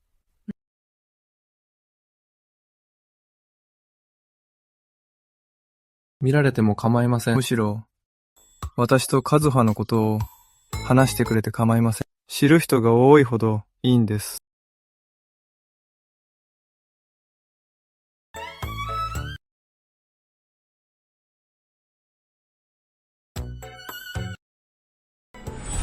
カズは正気なの？西園仁志と一体どういうこと？わかってる。康介のクソ野郎。あんたを裏切ったし復讐したいなら大賛成するよ。でも他の男にするにしても西園仁志だけはダメ。あの人がどんな人か骨の髄までしゃぶり尽くす悪魔だよ。あんな男軽々しく関わっちゃダメ。ボロボロにされるよ。もう、悦子。康介への復讐なんかじゃないわ。本気なの。私と仁志は婚約するのよ。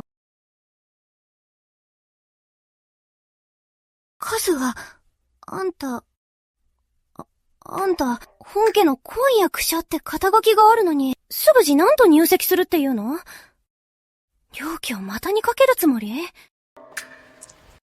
もう、そういうんじゃないってば。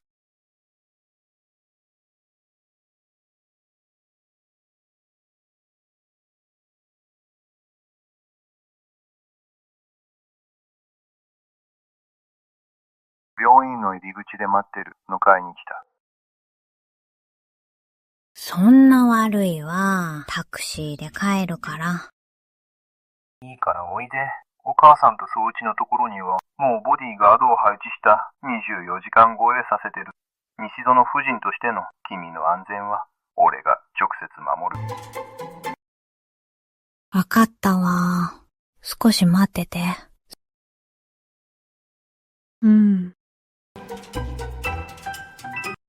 何が違うって。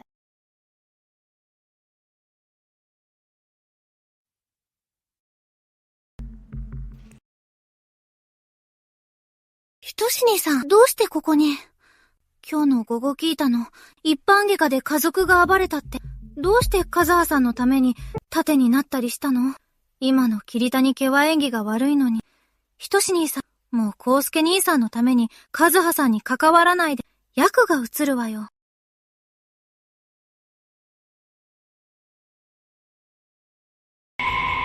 仁志兄さん、来週の土曜、空いてる？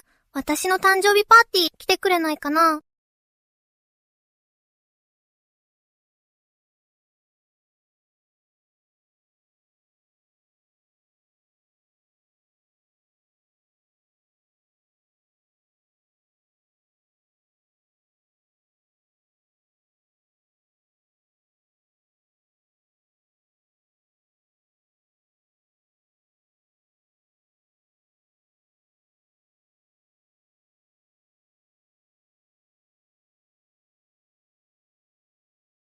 ひとしをすっぽかすなんて、目がさっきだってたわよ。自業自得よ。巻き込まないで。私とひとしの関係はまだ非公開なの。もしゆきのさんみたいなおしゃべりに知られたら、雲原中に広まっちゃう。婚約が完全に解消されるまで避けるべきよ。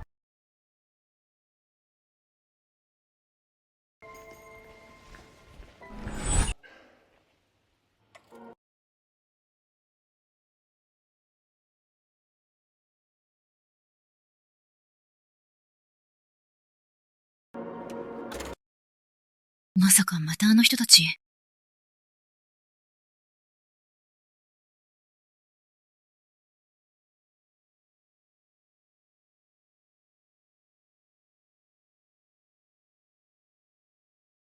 死ぬ。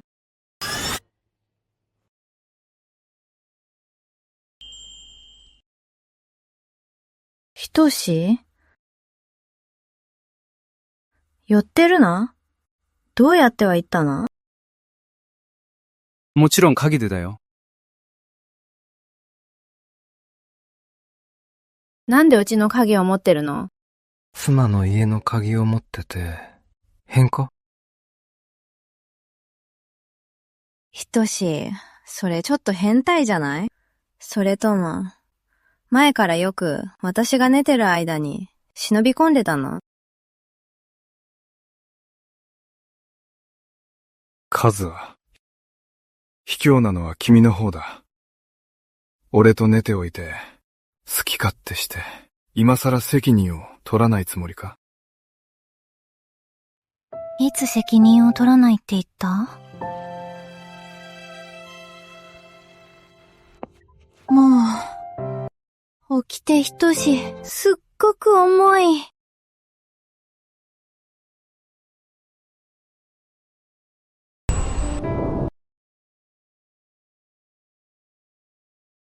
一体どうしたの？なんでこんなにたくさん飲んだの？カズは、俺は古風な男なんだ。俺の純血を奪ったんだから、最後まで責任を取れ。わかってるのか？いた！ごめん。よしよしね。一体何があったの？こんなにたくさん飲んで。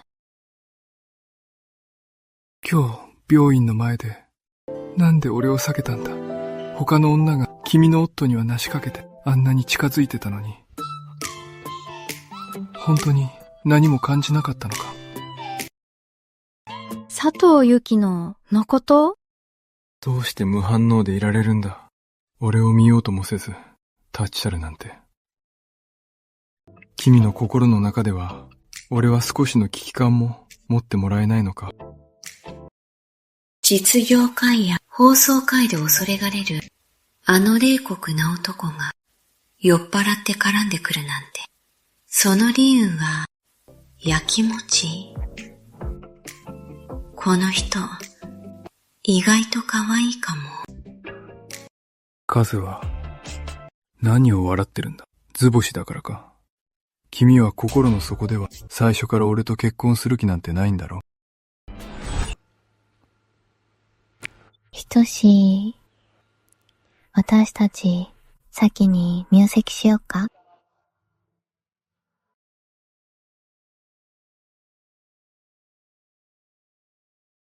君、本当に僕と結婚してくれるの？うん、私、嘘はつかないよ。左右の大弁護士、少しは機嫌直った？じゃあ、キスしてくれたら、信じるよ。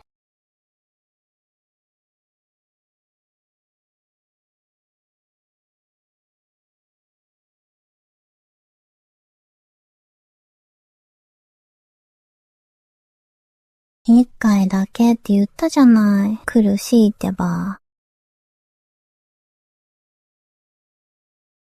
じゃあ、明日、母さんに会いに行こう。いい？明日の午後でもいい？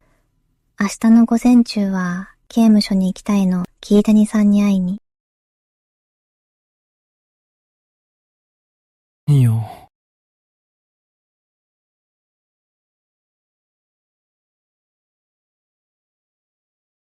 お父さん、調子はどう？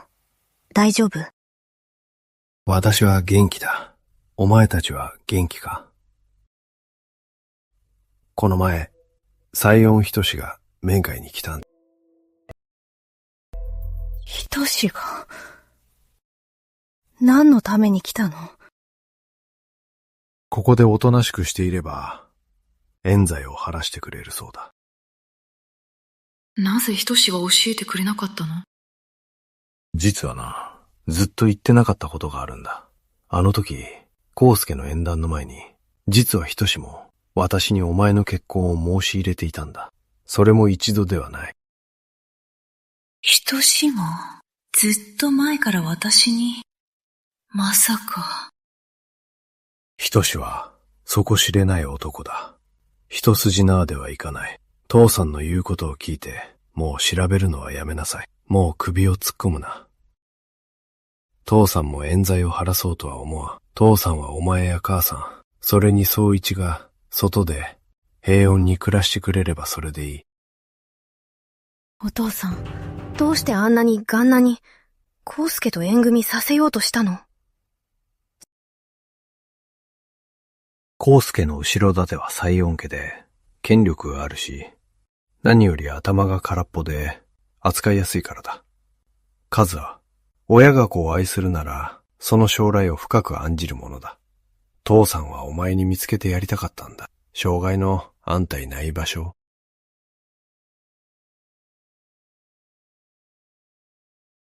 お父さん、理想が高すぎるわ。康介は外に、とっくに隠し子がいるのよ。私と結婚したがるのも、うちの桐谷家の権力目当てよ。そんな人が頼りになるわけないでしょ。それを知っていて、なぜもっと早く言わなかった？早く言わなかったんじゃなくて、お父さんが私を分かってないのよ。私が何を求めているか、一度も聞いてくれなかった。私は誰にも頼らない。自分が強くなることだけが本当の頼りになるの。だから、お父さんの事件は必ず調べる。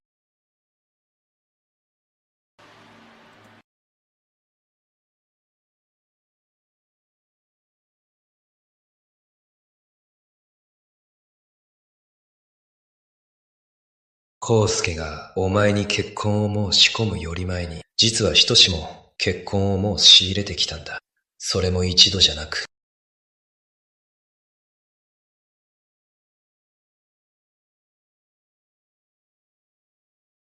紹介します。こちらは僕の婚約者です。雲原中央病院の一般外科医です。はじめまして。年はいくつ？27歳です。ご両親のお仕事は？父は今、刑務所にいます。母は専業主婦です。彼女は桐谷和は、桐谷楽山の娘です。私の記憶が確かなら、桐谷楽山の娘は、康介の婚約者のはずよ。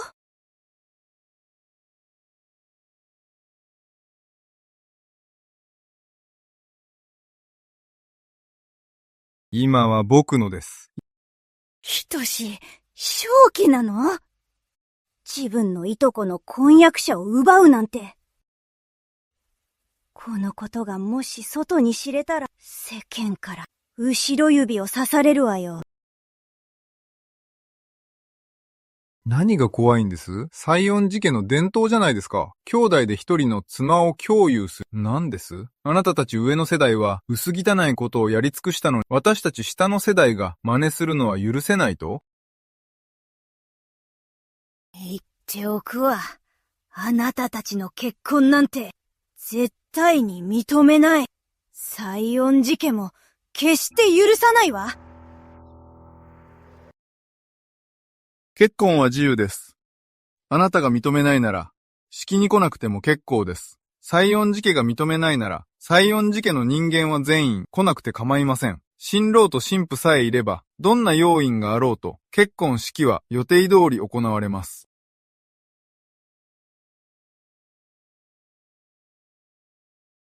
あなた。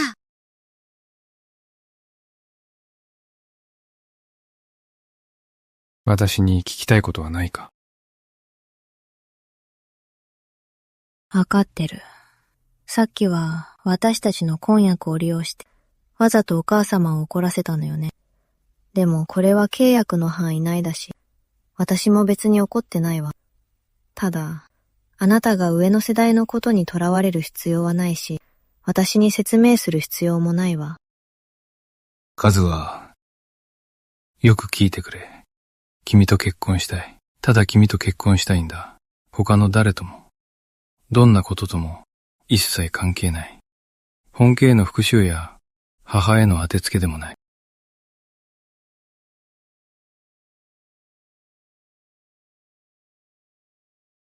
ひとし、あなたは時々、私に錯覚を起こさせるわ。錯覚？そんな真剣な顔をされると、勘違いしそうになるの。私との結婚は、本当に私に好意があるからだって。好意がなんだ。カズは、俺は、君に。ずっと前からだ。傷口、薬を変える頃じゃない？前の交差点で U ターンして病院に行きましょう。医務室の鍵を持ってるから処置し直してあげるわ。炎症を起こさないようにね。病院はいい。家出帰ってくれ。家に？どこの家よ。もちろん、俺たちの家だ。採用の夫人。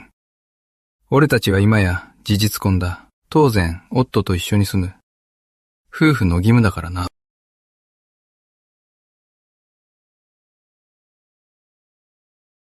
あなた、あの時、契約書にサインさせた時、一緒に住むなんて言ってないわ。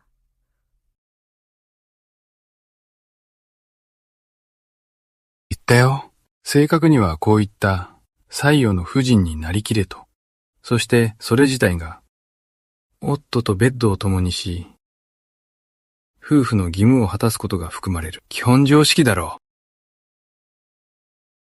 ひとし、完全に抜け穴を探して言葉遊びをしてるじゃない。採用の夫人。訂正させてくれ。言葉遊びはしていない。契約法において、これは、本契約の最終的な解釈権は私にあると。まるで法律のごろつきね。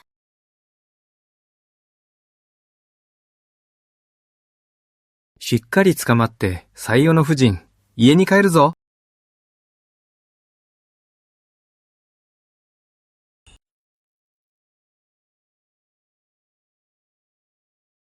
今日、面会に行ったんだよな。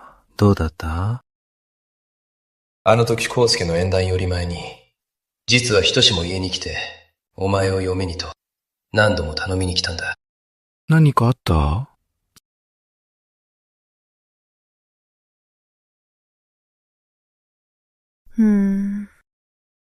ただ父が、これ異常調べるなって。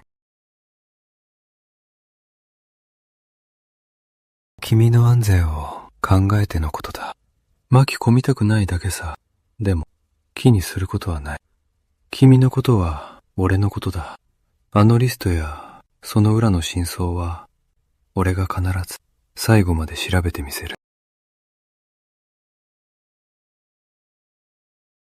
もし、仮の話だけど、最後に調査結果が出て、西音家本家、あるいは西音家全体が父を陥れることに関わってたら、それでも？言っただろう。俺、恥分の妻のことにしか興味がないって。西音家の存亡なんて、俺には関係ないことだ。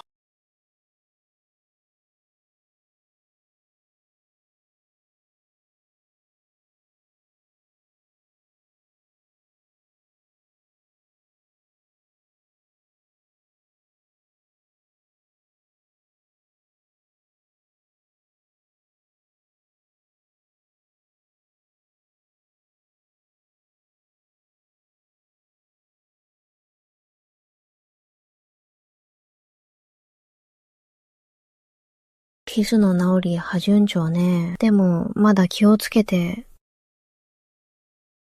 夕飯食べてないんでしょ？見てみるわ。冷蔵庫に何があるか、何か作ってあげる。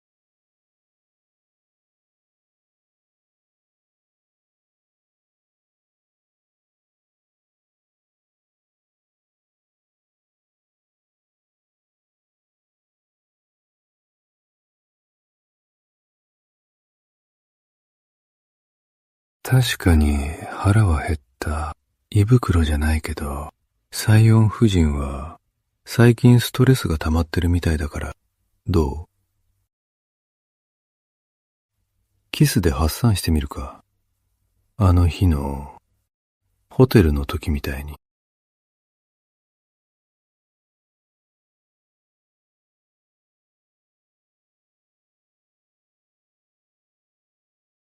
サイオンさん、認めます。あの夜、ホテルでは確かにすっきりしました。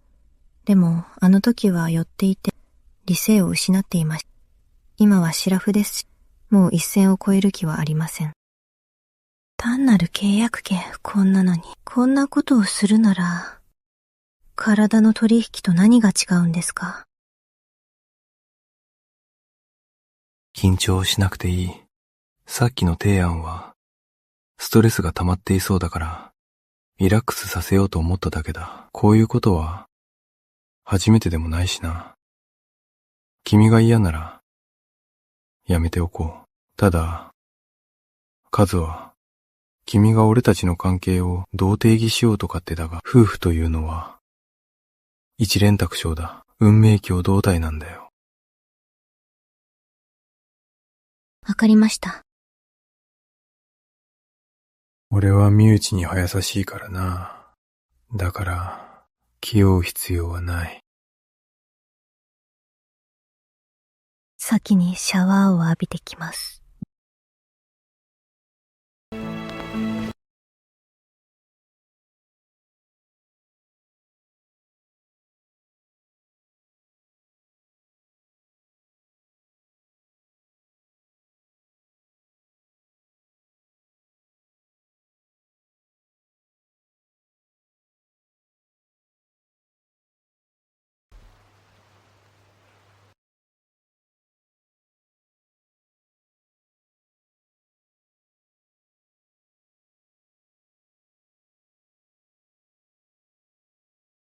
一体どこがおかしいんだ？本当に俺と寝ずに我慢できるのか？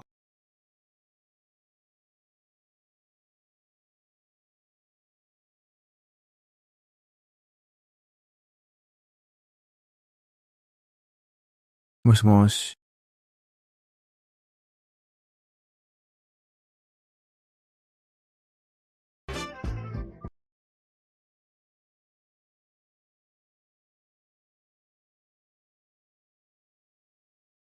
誰だよ、いいところなのに。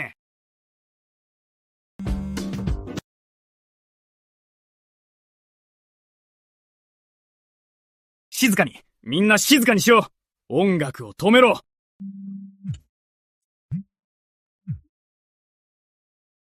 もしもし、兄さん、こんな遅くにどうしました？もしかして、俺の厄介な案件で何か大きな進展でも？なんなりと言ってください。直樹、聞きたいことがある。何でもどうぞ。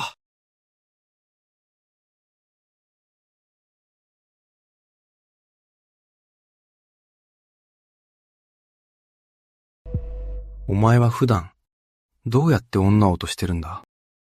は？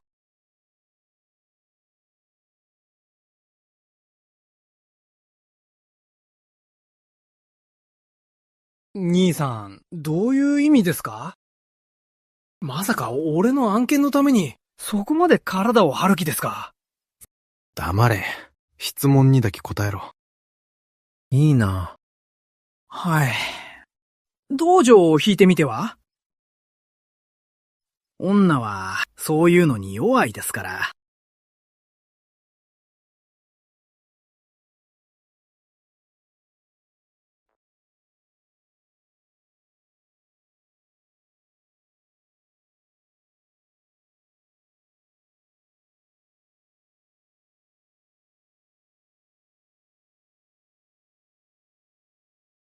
ひとし、どうしたの？目に何かは言ったみたいだ。ちょっと、見てくれないか。目が開けられないんだ。ちょっと吹いてくれないか。ひとし、私と寝たいわけ？私と寝たいの？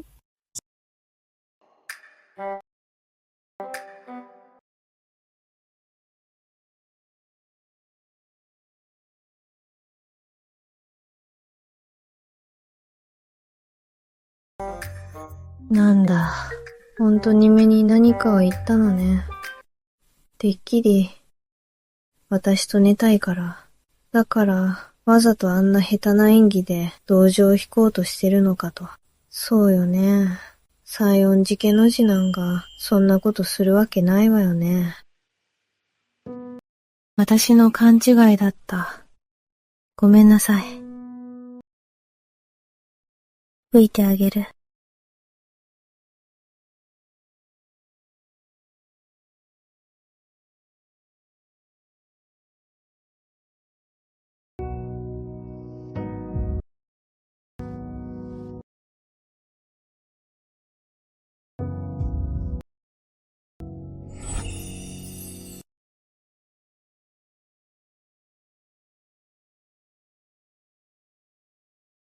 勘違いじゃない。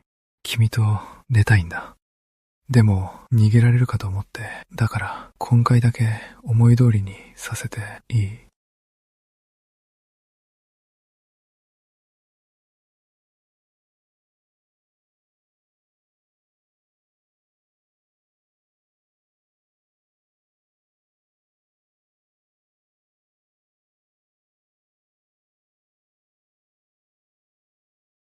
ひとし、優しくして、傷が。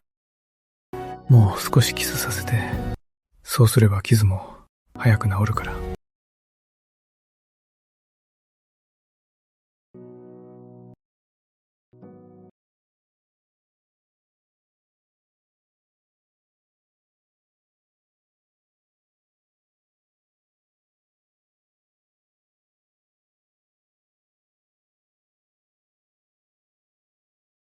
電気消す？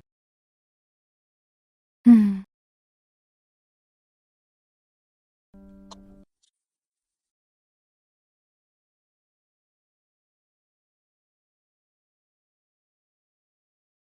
眠れない？少しね。カザーさん。俺に対して印象悪かったりする？どうしてそんなこと言うの？雲原での俺の評判はよくわかってるんだ。世間では、裕福な家庭で育ち、冷たくて、地下より硬いって言われてる。うん。あとは、やり方が残酷で陰険だと思う。自分の評判をよくわかってるのね。実は、冷たいんじゃなくて、笑うのが苦手なだけだ。生まれつきのクール顔？違う。子供の頃、笑うと殴られたんだ。親父は俺が笑うのを嫌がった。弱者だけがいつもヘラヘラ笑うんだって。でも子供がずっと笑わないなんて無理だろ。だから子供の頃はいつも殴られてた。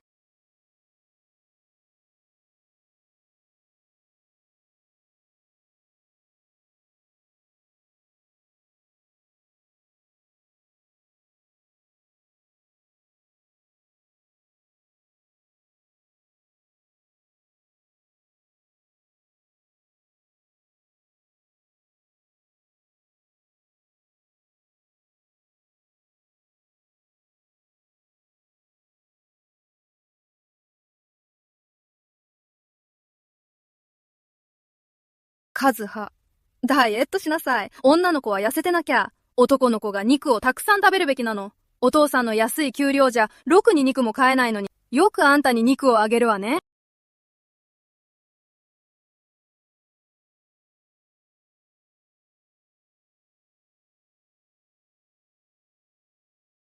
西園仁志、実はね、ずっと好印象を抱いてたの。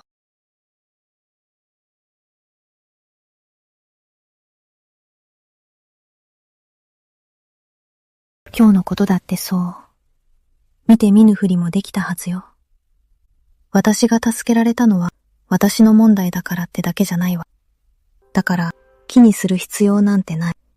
そんな噂話や圧力なんて、たとえ果てしない闇の中にいても、自分が自分の光にならなきゃ、絶対に私たちを壊そうとする人たちに負けちゃダメよ。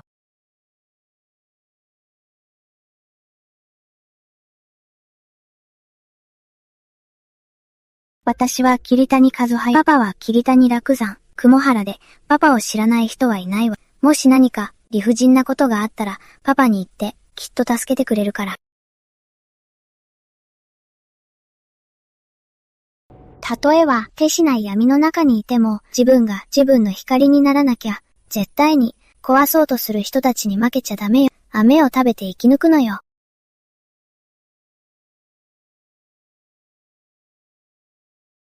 カズは、知ってるか？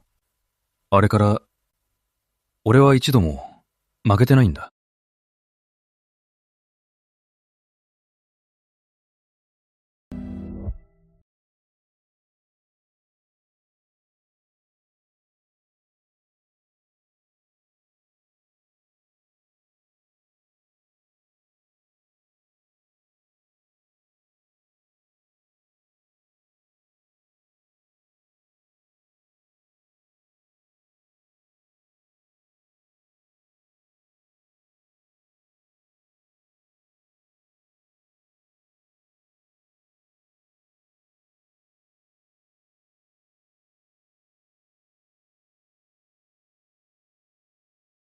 もしもし。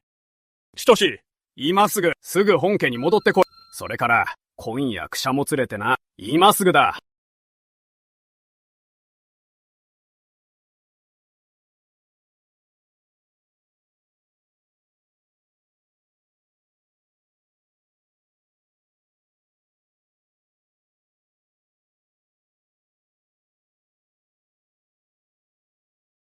お父さん、見てください。あの二人が今、付き合い始めたように見えますか？きっと前からできてたんだわ。そうですよ、おじいさま。和葉姉さんは、康介兄さんの婚約者なのに、今は仁志兄さんとはあんなに親しくしてるなんて、これが広まったら、桐谷家の顔に泥を塗ることになりますよ。仁志、お姉さんの話だと、お前と桐谷家の娘は、前から付き合ってたそうだな。本当なのか？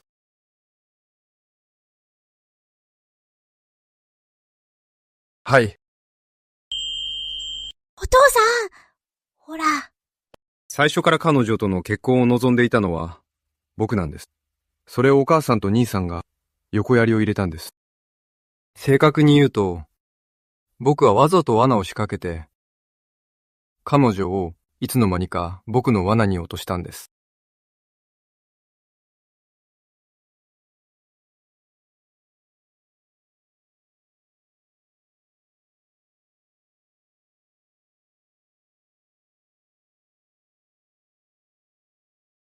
おじいさん、どうか助けてください。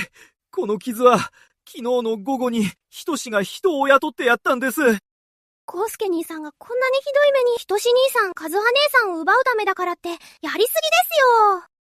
カイト、過保だ！おじいさま、罰を下す前に、まずこれをご覧ください。康介は婚約者を奪われたと言いますが、先に浮気したの計れです。愛人を書こうだけでなく、隠し子までいます。これが本家の言う、規律とメンツですか？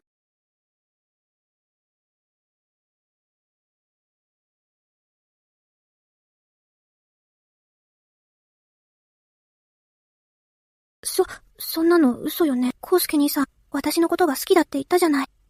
この女は誰なの？この子は誰の子なの？ああ、確かに浮気した。だからなんだよ。こいつが触らせないからだ。こんな女のために一生ミサオを守るなんて無理だ。そうよ。お父様、この女が気取ってるから、息子は仕方なく他の女のところへ行ったんです。この女を当てにしてたら、西園寺家本家はいつ血脈を残せるんですか？いい加減にしろ。こんな卑劣なことをしておきながら、よくもぬけぬけと。出て行け。出て行け。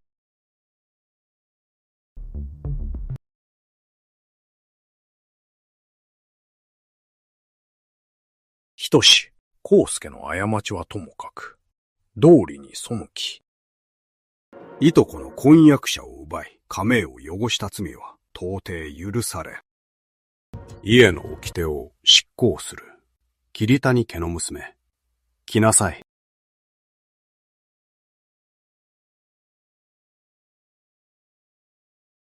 行かないわ。大丈夫だ。俺に任せろ。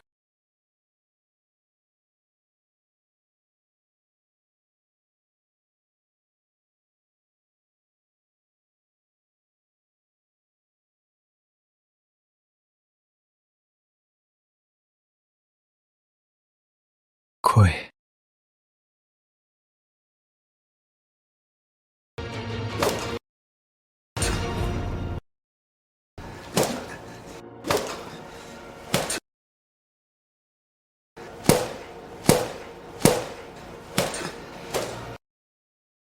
桐谷家の娘、西園寺家は甘くない。関わるべきではない。今日、康介の弱みを握ったとはいえ、本気でこの家で居場所を作りたいなら、小賢しい真似だけでは通用せんぞ。おじい様、考えたこともあります。西園寺家で小賢しい真似をする気など、私が言いたいのは、手を出されない限り、こちらからもてはださないということ。康介は私には釣り合いません。それに私も絶対に、誰の言いなりにもなりません。気骨のある娘だ。衛生沈着だし、康介のようなろくでなしには確かにもったいない。もしかすると、ひとしとこの娘の方が本当の似合いのつがいなのかもしれんな。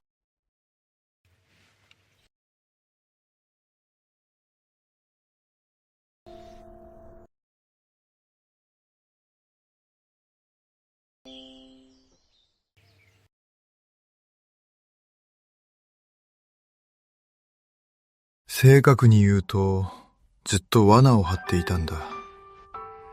まんまと罠に落ちたのさ。西園夫人、こんな言葉を知ってる。道場は、恋の始まりだって。さすがは最終解釈権を持つ男ね。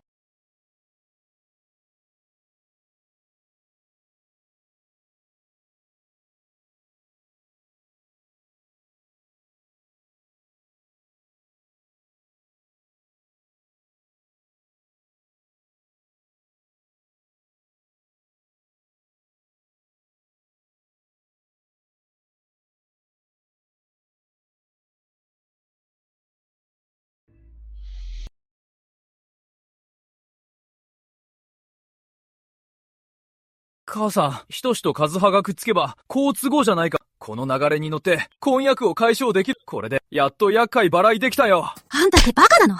ひとしと和葉の二人はね、腹黒くて計算高いのよ。もし手を組まれたら、あの時の桐谷落山の一件が、間違いなく掘り起こされるわ。そうなれば私たち西園家本家は、完全に終わりよ。それじゃあ、どうすれば？ずっと私たちばかりが動くなんて、おかしな話じゃない。甘い汁を吸ってきた連中にも、そろそろ動いてもらわないとね。どういう教育をしてるの？落山が捕まってこの件は終わったはずなのに。あなたのあの子は、外で騒ぎを起こした挙句、ひとしまで巻き込んだのよ。ちゃんと娘を止められるの？私に八つ当たりしないで。そっちの教育が悪いんでしょ？本来なら和葉が無事に西園寺家に嫁げば丸く収まるはずだった。なのにあなたの大事な息子の康介が、よりによって見下したのよ。うちの桐谷家を、無理やり婚約はきしようとして、あの子が墓穴を掘らなければ、ひとしを巻き込むことはなだったわ。康介をいいわけにしないで。茜、警告しておくわ。あなたのあのイカれた娘を、ちゃんと押さえつけなさい。思わないことね。和葉が事件を覆して、破滅するのが西園寺家本家だけだなんて。忘れないで。落山のあのバカは、あなたの身代わりで捕まったのよ。真相が明るみに出たら、茜、あなたも逃げられないわよ。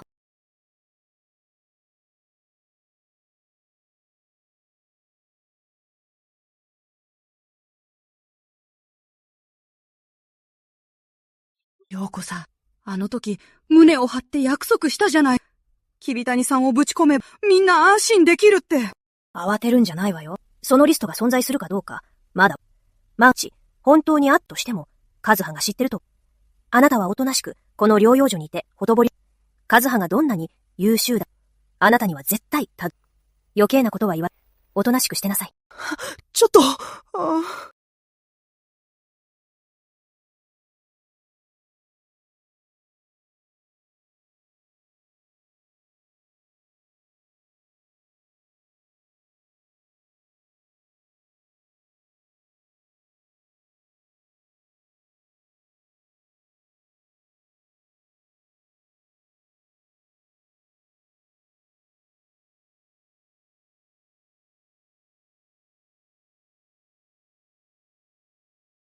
ちょっと待って、私は休養に来ただけよ。どこも悪くないのに、どうして注射なんてするの？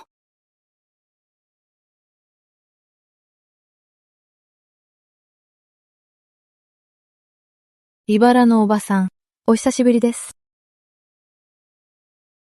桐谷和は、どうしてここに？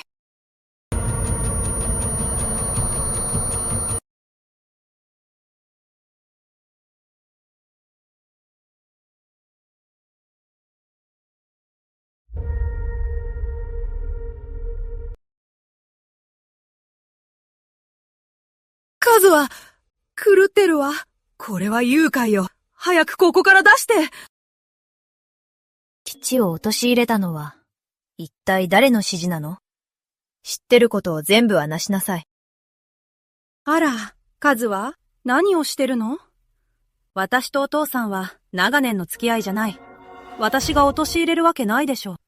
カズは、茨のおばさんの言うこと聞いて、もう事件を調べるのはやめて。お父さんはもう刑務所の中よ。これ以上騒いでも、彼を救えないばかりか、あなたまで巻き込まれるわよ。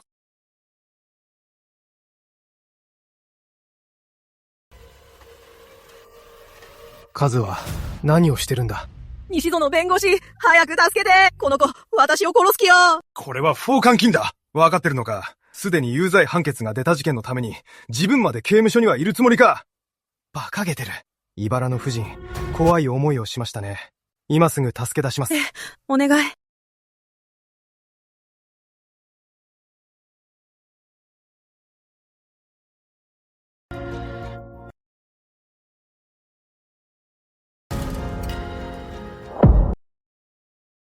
西洋の弁護士、今日は本当に助かったわ。あなたがすぐ来てくれなかったら、あの狂った小娘が、どんな恐ろしいことをしでかしたかわからないわ。茨の夫人、私は西洋の家のことしか興味ありません。桐谷落山がどうと動かされたかはどうでもいいんです。一つだけ聞きます。西洋の家本家があの件に関与した詳細を外部の人間に漏らしたことはありますか？一言でも。西洋の弁護士、安心してください。天に誓って、絶対に一言も外部の人間に漏らしてないわ。私たちは一蓮托生のみよ。どうして私が陽子さんを陥れるの？漏らしてないならいいんです。私の小賀も本当に愚かだ。何事もないのに。なぜ桐谷落山に手を出した？陽子さんを責めるなんてお門違いよ。責めるなら、桐谷落山が愚かだったのよ。空気が読めないから。あの時、西洋の家と桐谷家は縁組をして、本来なら身内だったはずよ。でも、南町の絶対もう軽重要プロジェクトの、あの頑固親父と来たら、承認を渋ってはなさなかったの。意地でも、あそこは生態系保護地区だから、開発できないなんて言ってね。人の金儲けを邪魔するなんて。親の仇も同然よ。もっと早く空気を読んで、参院していれば、森谷文明と藤原正信だって、あんなに苦労して、罠を仕掛ける必要なかったのよ。みんな、とっくに一緒に座って楽して、大儲けできてたのに、こんなことにならずに済んだのよ。全部自業自得だわ。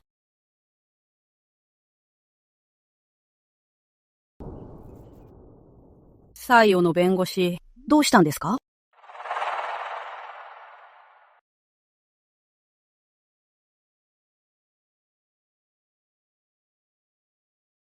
よく聞こえたか？はっきりと聞こえたわ。あなたたち。茨の夫人、正直にはなしてくれて感謝しますよ。あなたの供述は、すべて録音させてもらいました。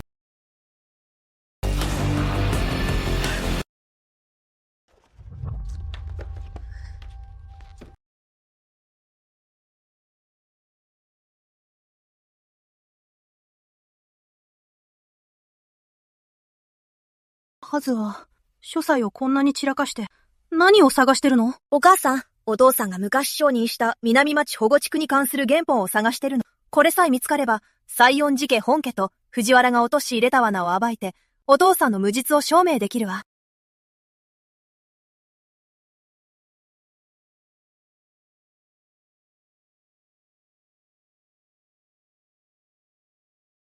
カズは、水を飲んで、少し休んでからにして。ありがとうお母さん。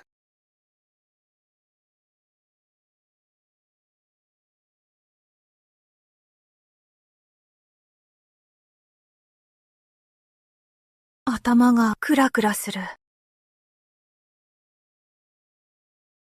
お母さん、何をしたの？どうしてこんなことを？こうするのも、あなたと総一のためなのよ。お父さんは本当に石頭で、融通が利かないから。お母さん。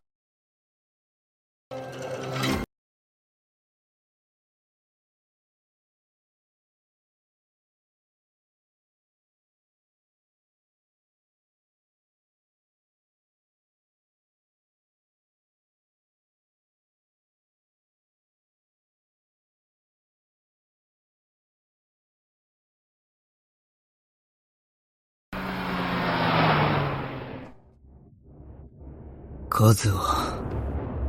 無駄な抵抗をやめろ。時間からして薬もそろそろ完全に効いてくる頃だ。コウスケ、警告しておくわ。私に触らないで。私はもうひとひと石を入れたの。今の私は、彼の正式な妻よ。乳石だと？カズは、まさか、あの冷血な人志が本気で君を好きだとでも？あいつにとって君は、ただの遊びだ。本当に欲しいのは君じゃない。あいつはただ、君を奪いたかっただけだ。今日俺と婚約するのが、誰だろうとあいつは奪う気だった。なぜかわかるか？昔、俺の親父がこうしてあいつの母親を奪ったからさ。あいつは俺たちを憎んでる。本気よな。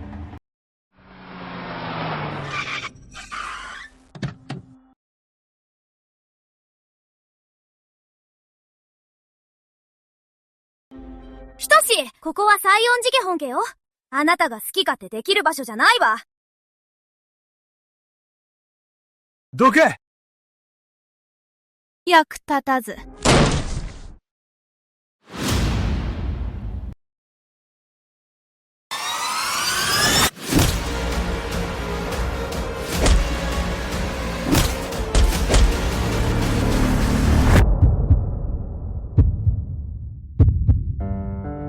もうやめて、トシ。死んじゃうよ。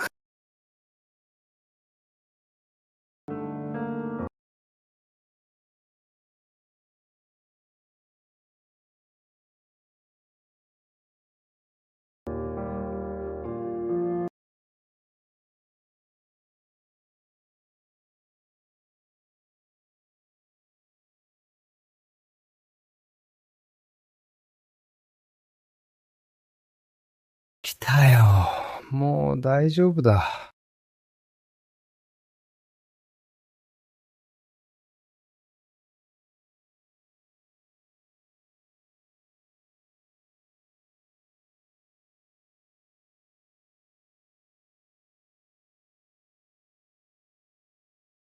先輩。すぐに雲晴らしの全メディアを西園寺家に呼んでくれ。西園寺家で大スクープがあるってな。西洋の弁護士、中で何があったんですか？コウスケさんが怪我をされたと？ひとしさん、こんな夜中に西洋の家で一体何が？メディアの皆様がお揃いなので、私、西洋のひとしは、本日、雲原氏の皆様に二つのことを発表します。一つ目は、先ほど、西洋の家本家の一人息子、コウスケが、私の生徒うな妻、和葉に、不埒な行為を働こうとしました。認証も物証も揃っており、すでに通報済みです。彼女の夫として、そして代理人弁護士として、刑事責任を追及します。和解は絶対にしません。二つ目は、元雲原氏トップの桐谷楽山氏の失脚事件についてです。当方はすでに確固たる証拠と、重要なお手、証人の録音を確保しており、これらで十分に証明できます。これが西洋の家本家、森谷文明及び建設グループの藤原正信らが経済犯罪を隠蔽するため結託して仕組んだわなだと、我々は正式に申し立てと裁判官と手続きを開始し、法に基づき抗告と再審を求め、必ず桐谷楽山氏のすべての無実の罪を晴らし、真の罪人に法の裁きを受けさせます。西洋の弁護士、身内を告発するおつもりですか？ひとし様、この青年が何を意味するかお分かりで？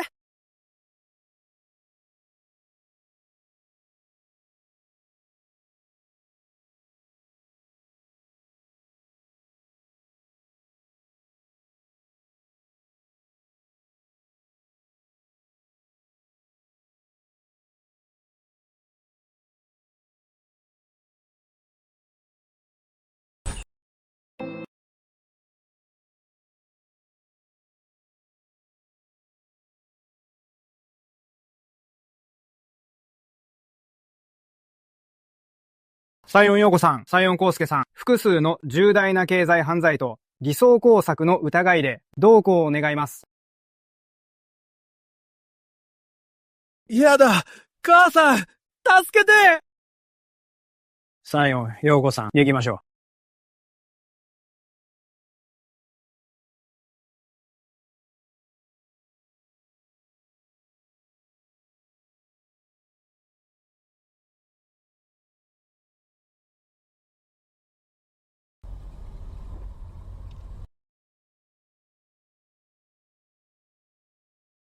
ひとし、あなた今日、街中のメディアの前であんなこと言って、西園家全体と完全に縁を切るってことよ。あなたにとって、本当にその価値はあるの？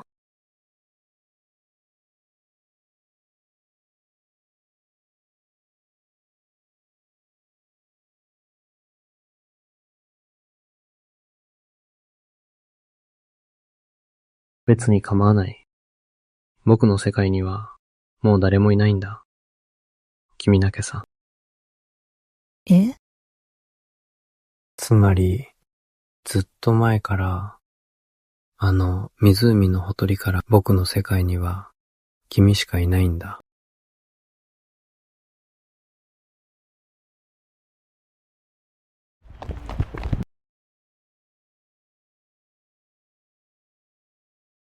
ひとし、どうしてここに？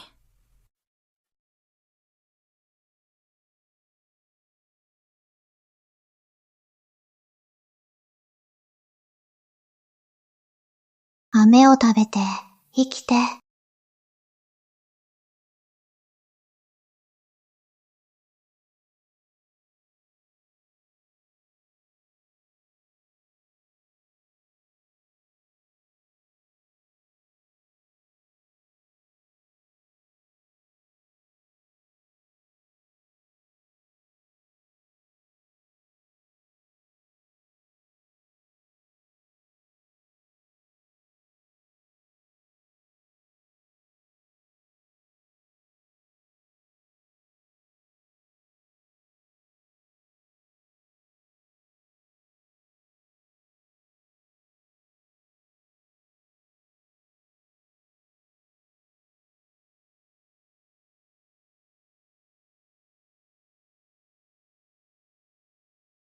あの時の男の子が、あなただったのね。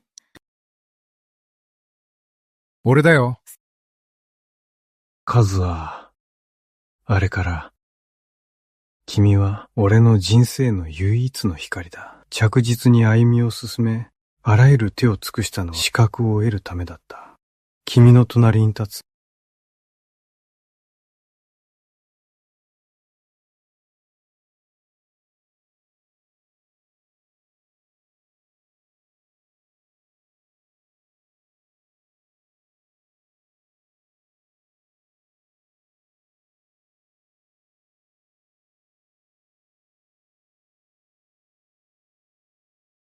今日から、僕たちの契約結婚は、これで終わりだ。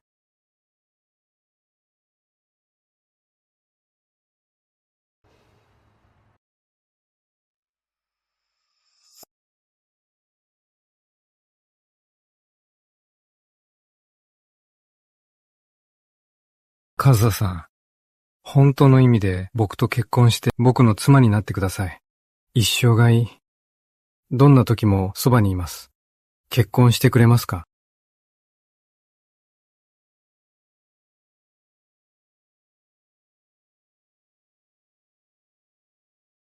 はい、喜んで。